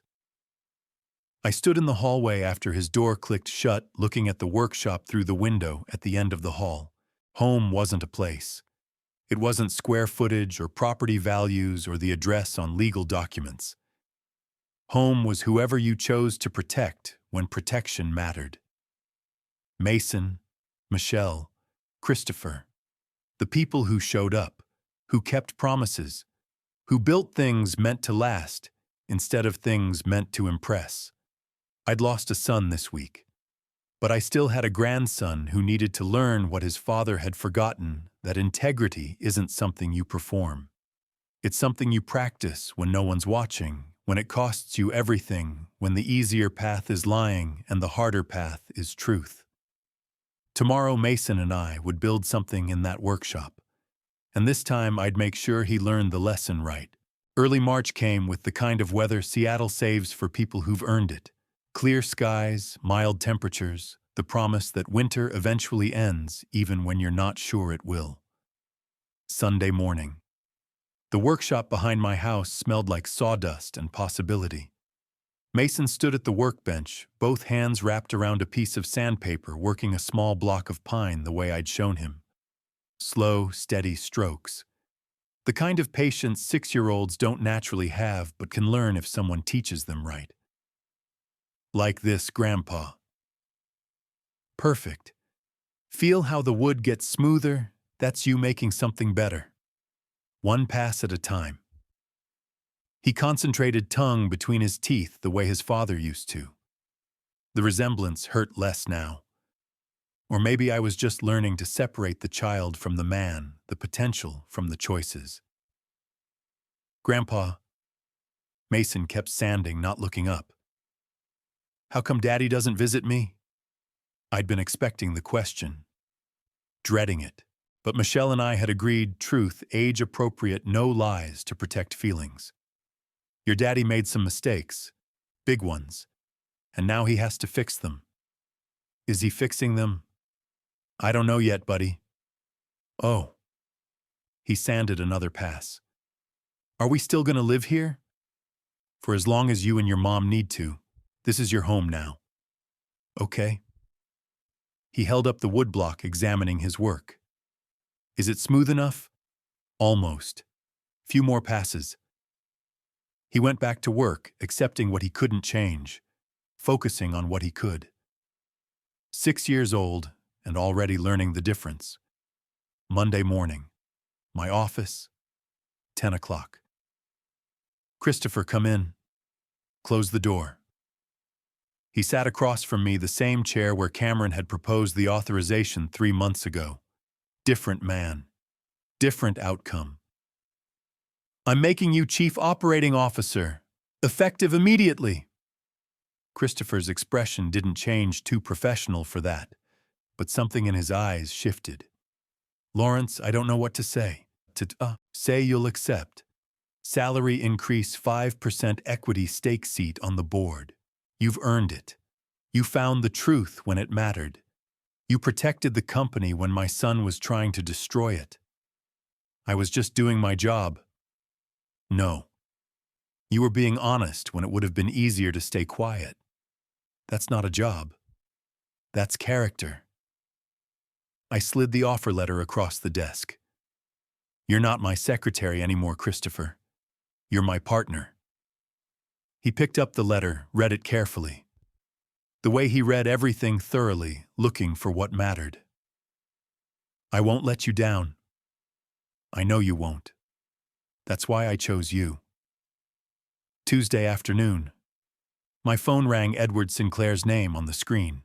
I almost didn't answer. Lawrence, this is Edward. Do you have time to meet? Wednesday morning, he sat in my office. Christopher present, taking notes. Edward looked the same as he had at the Metropolitan Grill 3 weeks ago. Gray suit, silver hair, boardroom confidence. But something in his expression had softened. I came to apologize. I should have done better due diligence on Cameron. That failure nearly cost my daughter her future. You're not responsible for my son's choices. Perhaps, but I am responsible for how I respond to them. He set a folder on my desk. I'd like to propose a partnership, a real one this time. Christopher opened the folder. I leaned forward. Sinclair Technologies is expanding into the Pacific Northwest. Commercial real estate development integrated with tech infrastructure. We need someone who understands the region, who has relationships with local permitting, who can manage complex projects without cutting corners.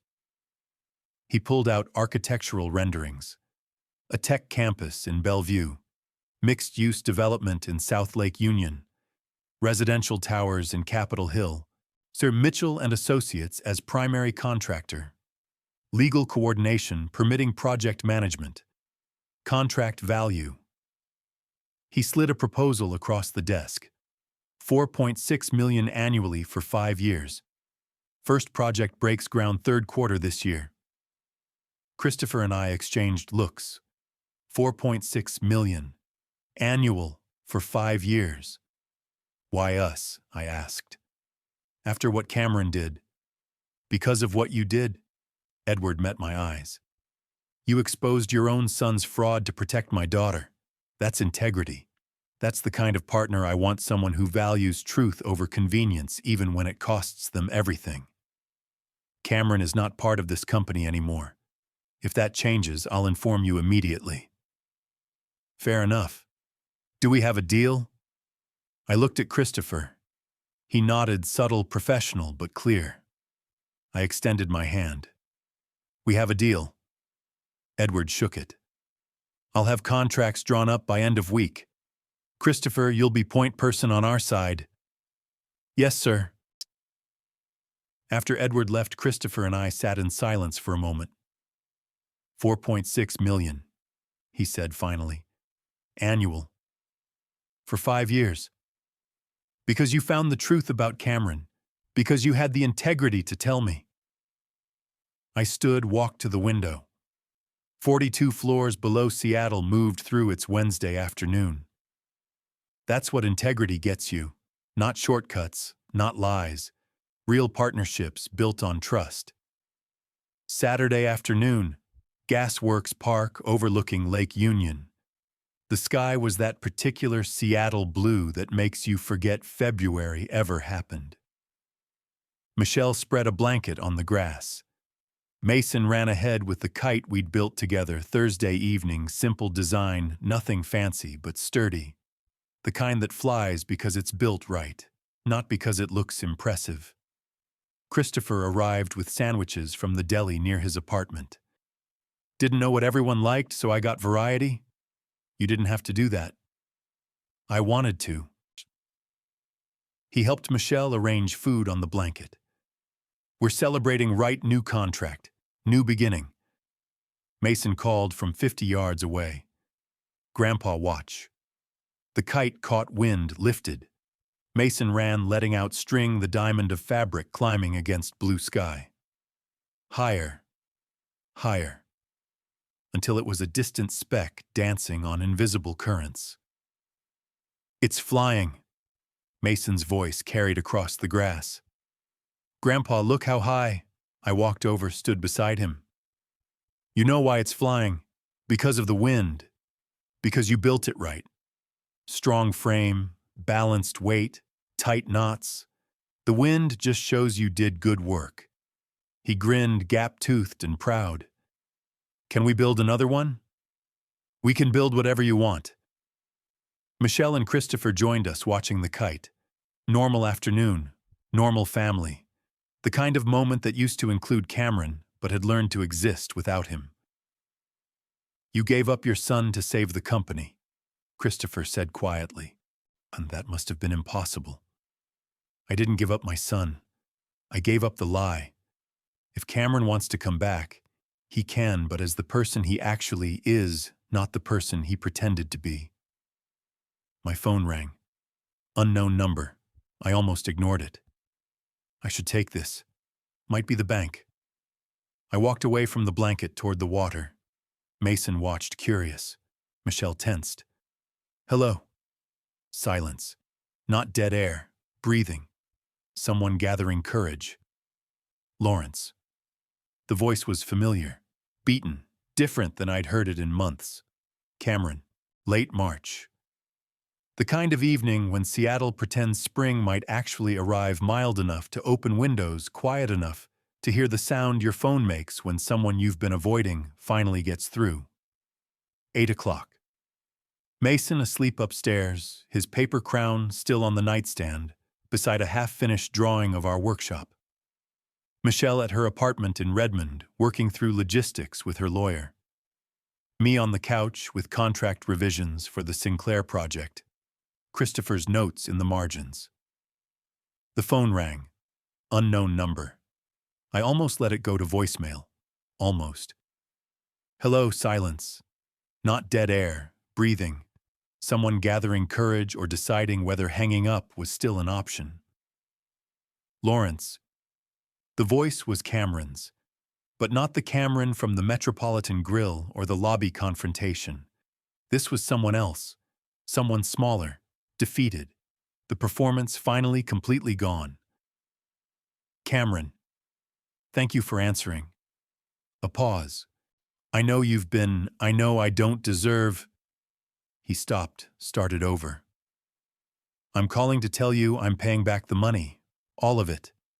I sold the Tesla, the Rolex, everything I bought with everything. It's not enough yet, but I'm working 2 jobs. I'll have it by the deadline. I promise. Promise.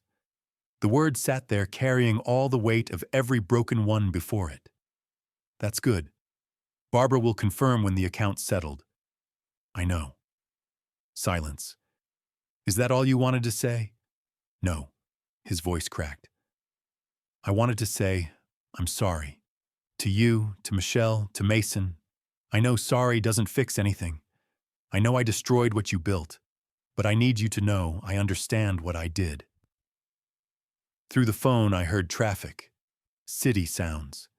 He was outside somewhere, probably walking, not wanting to have this conversation, in whatever small apartment 2 jobs could afford. I missed Mason's birthday because I was proposing to a woman I'd lied to for months, using money I stole from my father, wearing credentials I fabricated. His voice broke completely. What kind of father does that? The kind who chose shortcuts over integrity, who thought the destination mattered more than the journey, who believed success meant looking like you belonged instead of earning your place. But I didn't say that. Not yet. Why did you do it, Cameron? You had everything. The company was going to be yours. Because it was yours first. The words came fast now, like he'd been rehearsing them. Or maybe just living with them so long they'd worn grooves in his mind. Everything I had you gave me. The job, the opportunities, the reputation. I wanted something I'd built, something that was mine. So you lied and stole to get it. I didn't know how to build it. His voice was raw now, honest in a way I hadn't heard in years, maybe ever.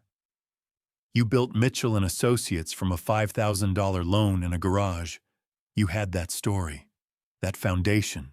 I was born into success, born into a company with my name already on it. How do I build something when I'm standing on top of what you already built? By being honest, by working, by failing and learning and trying again. But that takes time.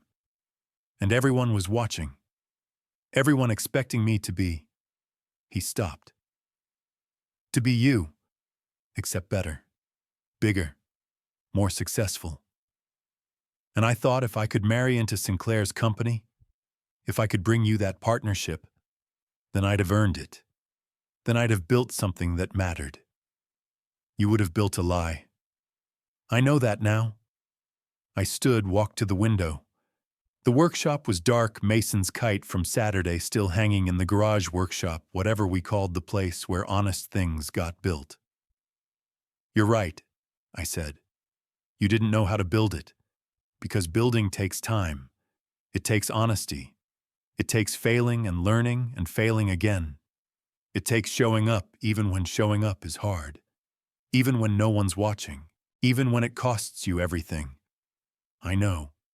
But instead you stole. You lied. You abandoned your son on his birthday. I know.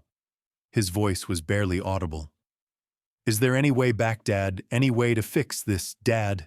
Not Bo, not the performance. Just the simple word he'd called me when he was 6 years old, building his first birdhouse, proud of every crooked nail. I don't know. Maybe. Maybe. If there is, it starts with the truth. Not the version that makes you look good.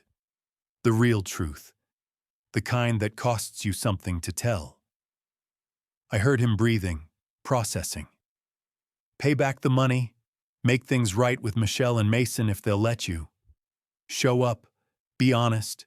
Do the work. I paused. And Cameron, you'll never work at Mitchell and Associates again. That's done. That door is closed. I understand. Do you?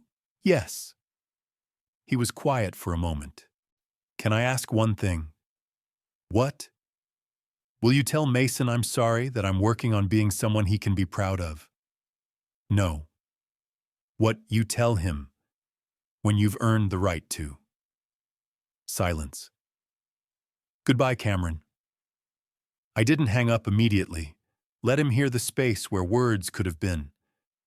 Then I ended the call. The house was quiet. Contract revisions still on the couch. Spring air through the open window. Seattle moving through its Thursday evening outside, oblivious. A sound from the stairs. I turned. Mason sat 3 steps from the top in his dinosaur pajamas, arms wrapped around his knees. Listening. How long had he been there? That was Daddy. No point lying. Yeah, buddy, it was. Is he coming back? I walked to the stairs, sat on the bottom step. Someday, maybe, if he keeps his promises this time. Oh. Mason processed this with 6-year-old pragmatism. Okay. Come on, let's get you back to bed. I carried him upstairs. He was getting too big for this, but not yet too big, and tucked him in. The paper crown caught the hallway light. Grandpa, yeah. Do you think people can fix their mistakes? I thought about Cameron on that phone call, about the Tesla and Rolex sold the 2 jobs, the 30 days, to repay what he'd stolen, about the long road between sorry and trust, between words and proof. I think people can try. And sometimes if they try hard enough and long enough and honestly enough, that's enough. Okay. He closed his eyes, satisfied with that answer, in the way children are when adults don't pretend everything is simple. I stood in the hallway after his door clicked shut, phone still warm in my pocket. Some bridges burn. The heat is too much, the damage too complete. You don't rebuild them. You remember where they were and learn to take different roads. Other bridges just need time. Need someone on both sides willing to do the work, to lay foundation stones, one honest conversation at a time, to accept that what you're building won't look like what was there before. I didn't know yet which kind of bridge Cameron had burned, but for the first time in 5 weeks, I thought maybe it was the second kind. If he did the work. If he showed up. If he learned that earning something matters more than pretending you already have it. Tomorrow, Mason and I would finish the birdhouse we'd started Sunday. And maybe years from now, Cameron would build one with his son. If he earned that right. If. Sunday morning, late March, bleeding into early April. The kind of morning Seattle saves for people who've survived winter sun through the workshop windows. Sawdust dancing in the light, the smell of wood and possibility. Mason stood at the workbench, both hands steadying the birdhouse we'd been building for 3 weeks. Today was assembly day. The final test of whether we'd measured right, cut true, planned carefully enough that all the pieces fit together the way they were supposed to. Okay, buddy. Remember what we practiced. Measure twice, cut once. He said it like a mantra, the way children do when adults teach them something important enough to repeat. That's right. Now which piece goes first? He studied the layout: front panel, back panel, 2 sides, roof base. His face, serious, tongue between his teeth the way his father's used to be. The resemblance still hurt sometimes, but less now.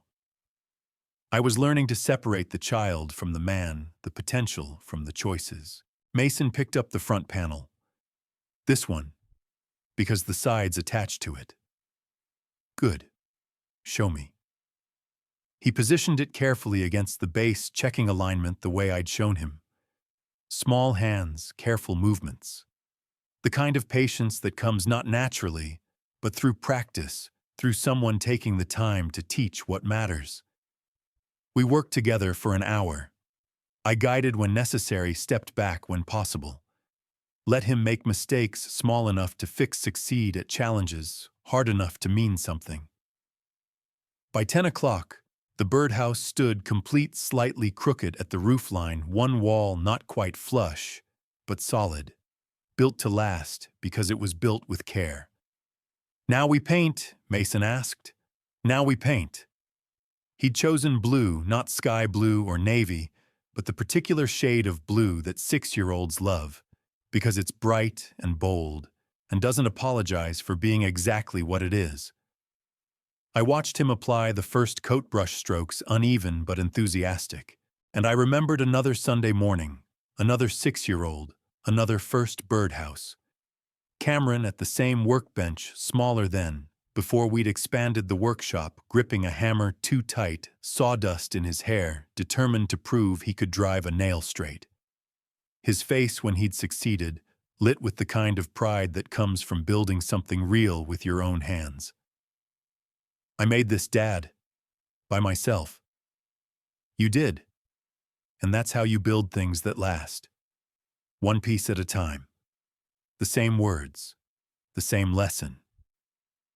Except Cameron had learned to build things that looked good, but weren't honest. Had learned that shortcuts existed, and that looking successful mattered more than being successful. I'd taught him carpentry, but not integrity. Construction, but not character. How to measure wood, but not how to measure what matters. Maybe that was my failure. Teaching him to build without teaching him what to build. Why to build. What foundation actually means when you're talking about a life instead of a structure. Mason held up the birdhouse, turning it in the light. Paint dripped from the eaves, we'd need another coat, but the smile on his face was the same one Cameron had worn 30 years ago. "I made this, Grandpa, by myself." The words hit different this time. Not because they were the same words, but because I had a chance now to teach what came next. To show Mason that building something isn't just about the construction. It's about what you build it for, what you do with it after. Whether you build things meant to last or things meant to impress. You did. And that's how you build things that last. One piece at a time.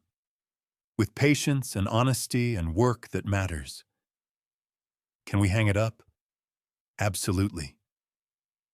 We carried it outside, the paint still wet, the April sun making everything feel possible. The backyard was small, typical Seattle lot, more trees than grass, but there was a spot near the fence where birds congregated. Mason picked the location, and I helped him mount the birdhouse at 6-year-old eye level so he could watch for tenants. "This is for the birds in our backyard, right, Grandpa?" "That's right. You built them a home." He studied it, satisfied. "Do you think they'll like it?" "I think they'll love it, because you built it right. Strong frame, good shelter, the kind of place that keeps them safe." Monday morning, my office. Christopher knocked, entered with his tablet, already displaying the Sinclair project dashboard. "Bellevue is on schedule, permits cleared. First phase breaks ground next month." He swiped to the financials. First milestone payment came through, $920,000. I looked at the number, almost the same amount Cameron had stolen and spent in 3 weeks. Except this was earned. This was real. This was what happened when you built partnerships on honesty instead of fraud. Anything else? 3 new client inquiries this week. Words spreading about. He paused, choosing words carefully. About what happened. About how you handled it. People want to work with someone who values integrity over family loyalty. It wasn't about loyalty versus integrity. It was about understanding that real loyalty means not letting people destroy themselves. Christopher nodded. Still, it matters. You're building something here. Something that lasts. Wednesday afternoon, Edward Sinclair called. "Lawrence, the team is impressed with Christopher. You made the right choice promoting him. He earned it. I'm adding a second project to our contract. Seattle waterfront development. Mixed use, 3 phases. Another $2.8 million. He paused.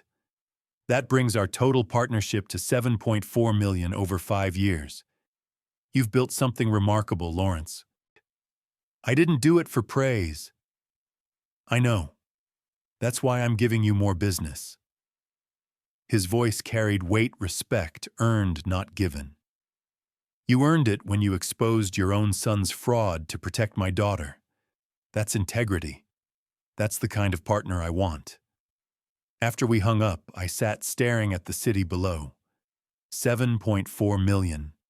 The partnership Cameron had wanted to bring me, except real this time. Earned through honesty instead of stolen through lies. The irony wasn't lost on me. Saturday afternoon. Mason checked the birdhouse for the 11th time that day. "No birds yet, Grandpa. Be patient. They'll come when they're ready." "How will they know it's for them?" "They'll know. Birds are smart like that. They can tell when something's built right, when it's safe, when someone made it with care." He accepted this with 6-year-old faith and went back to his drawing at the kitchen table. Michelle arrived for dinner, something we did now, most weekends, building routine where chaos had been. She brought salad and Mason's favorite cookies, the kind of small gestures that mean someone's thinking about family instead of just showing up. After dinner, while Mason played in the yard, Michelle and I stood at the window watching him examine the birdhouse again. "Thank you," she said quietly, "for everything, for stopping him, for taking us in, for teaching Mason what Cameron forgot. He didn't forget. He just got lost. And if he doesn't find his way back, then Mason will know what it looks like to build something real. And that's enough. She nodded, accepted this. He asks about Cameron sometimes. I tell him Daddy's working on being better. Is that okay? That's perfect. It's the truth. We don't know if he'll succeed, but we can acknowledge he's trying. You're kinder than I am. No, I'm just a father who understands that sons can fail you and still be worth hoping for. If they do the work. If they show up. If they prove they've learned. That night, after Michelle left, after Mason was asleep with his paper crown still on the nightstand, I stood in the workshop alone. 35 years ago, I'd started Mitchell and Associates in a garage that smelled like sawdust and desperation. $5,000 and a dream that felt too big for the space it occupied. I'd built it piece by piece, one client, one project, one reputation earned through showing up and doing the work and never cutting corners even when corners would have been easier. I'd built it for Cameron. Except somewhere along the way, Cameron had stopped seeing the building process and only saw the finished product. Had stopped understanding that the journey matters more than the destination, that how you build something determines whether it lasts. I'd taught him carpentry, project management, contract negotiation, everything about running a business. I'd never taught him that integrity isn't something you perform. It's something you practice when no one's watching, when it costs you everything, when the easier path is lying and the harder path is truth. But I was teaching Mason now. Teaching him that measure twice cut once applies to more than wood. That building something real takes patience and honesty and work that matters. That shortcuts show. That foundations count. That what you build and why you build it matters more than how big it looks when you're done. The birdhouse hung outside empty tonight, but ready. Mason had built it right, strong frame, good shelter, the kind of place that keeps things safe. Someday, maybe tomorrow, maybe next week, a bird would find it. Would inspect it, test it, decide it was worth calling home. Would build a nest inside something Mason built. Would raise young in a structure created by 6-year-old hands that had learned patience and precision and the satisfaction of building something meant to last. That's legacy. Not the company worth millions. Not the contracts or the buildings or the reputation. Legacy is teaching a 6-year-old boy how to hold a hammer, how to sand until the wood is smooth, how to check his measurements twice before cutting once, how to take pride in work done right instead of work done fast. Legacy is standing in a workshop at 10 o'clock on a Saturday night looking at sawdust on the floor and an empty birdhouse in the yard and understanding that what you teach matters more than what you leave behind. I'd lost a son to lies this year, to shortcuts and performances and the belief that success meant looking like you belonged instead of earning your place. But I still had a grandson who knew how to build things that lasted, and maybe if Cameron did the work, if he showed up, if he learned what his son already knew at 6 years old, we'd build something together again someday. Not the same thing. You can't rebuild what's burned, but something new, something honest, something real, if he earned it. If. I turned off the workshop light and went inside. Tomorrow Mason would check the birdhouse again, and I'd remind him to be patient, that good things take time, that you build carefully and then you wait, that what matters isn't how fast something happens, but whether it's built to last.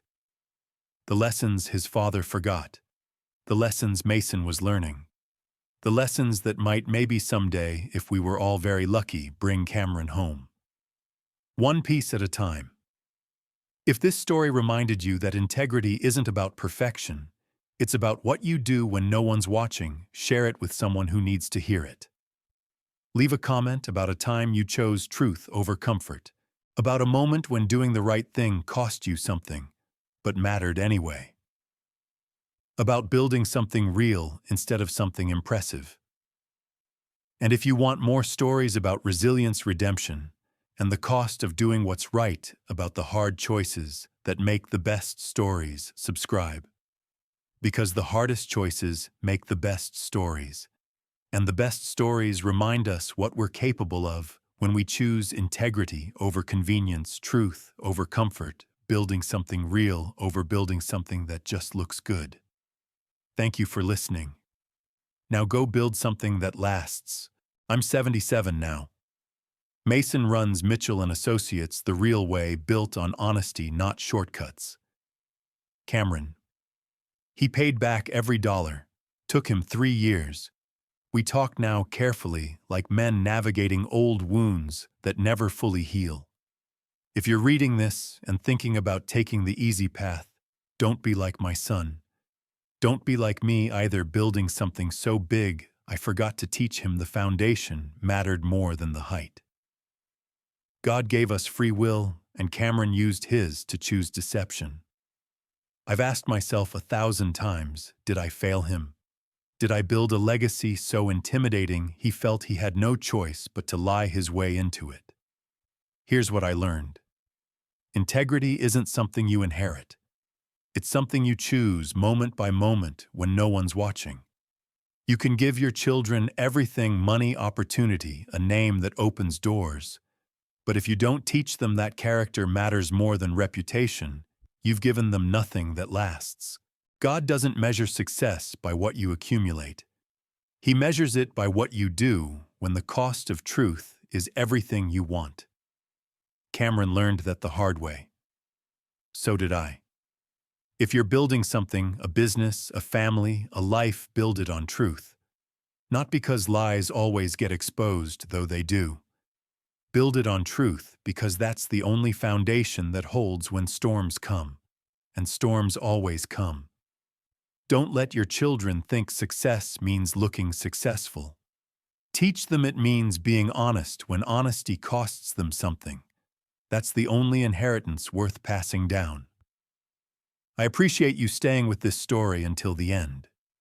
If something here resonated, a lesson, a warning, a moment of recognition, leave a comment sharing what stood out to you. Your perspective matters. If you found value here, share this with someone who needs to hear it, and subscribe so you don't miss what comes next. These stories exist to spark reflection, and your engagement keeps that conversation alive.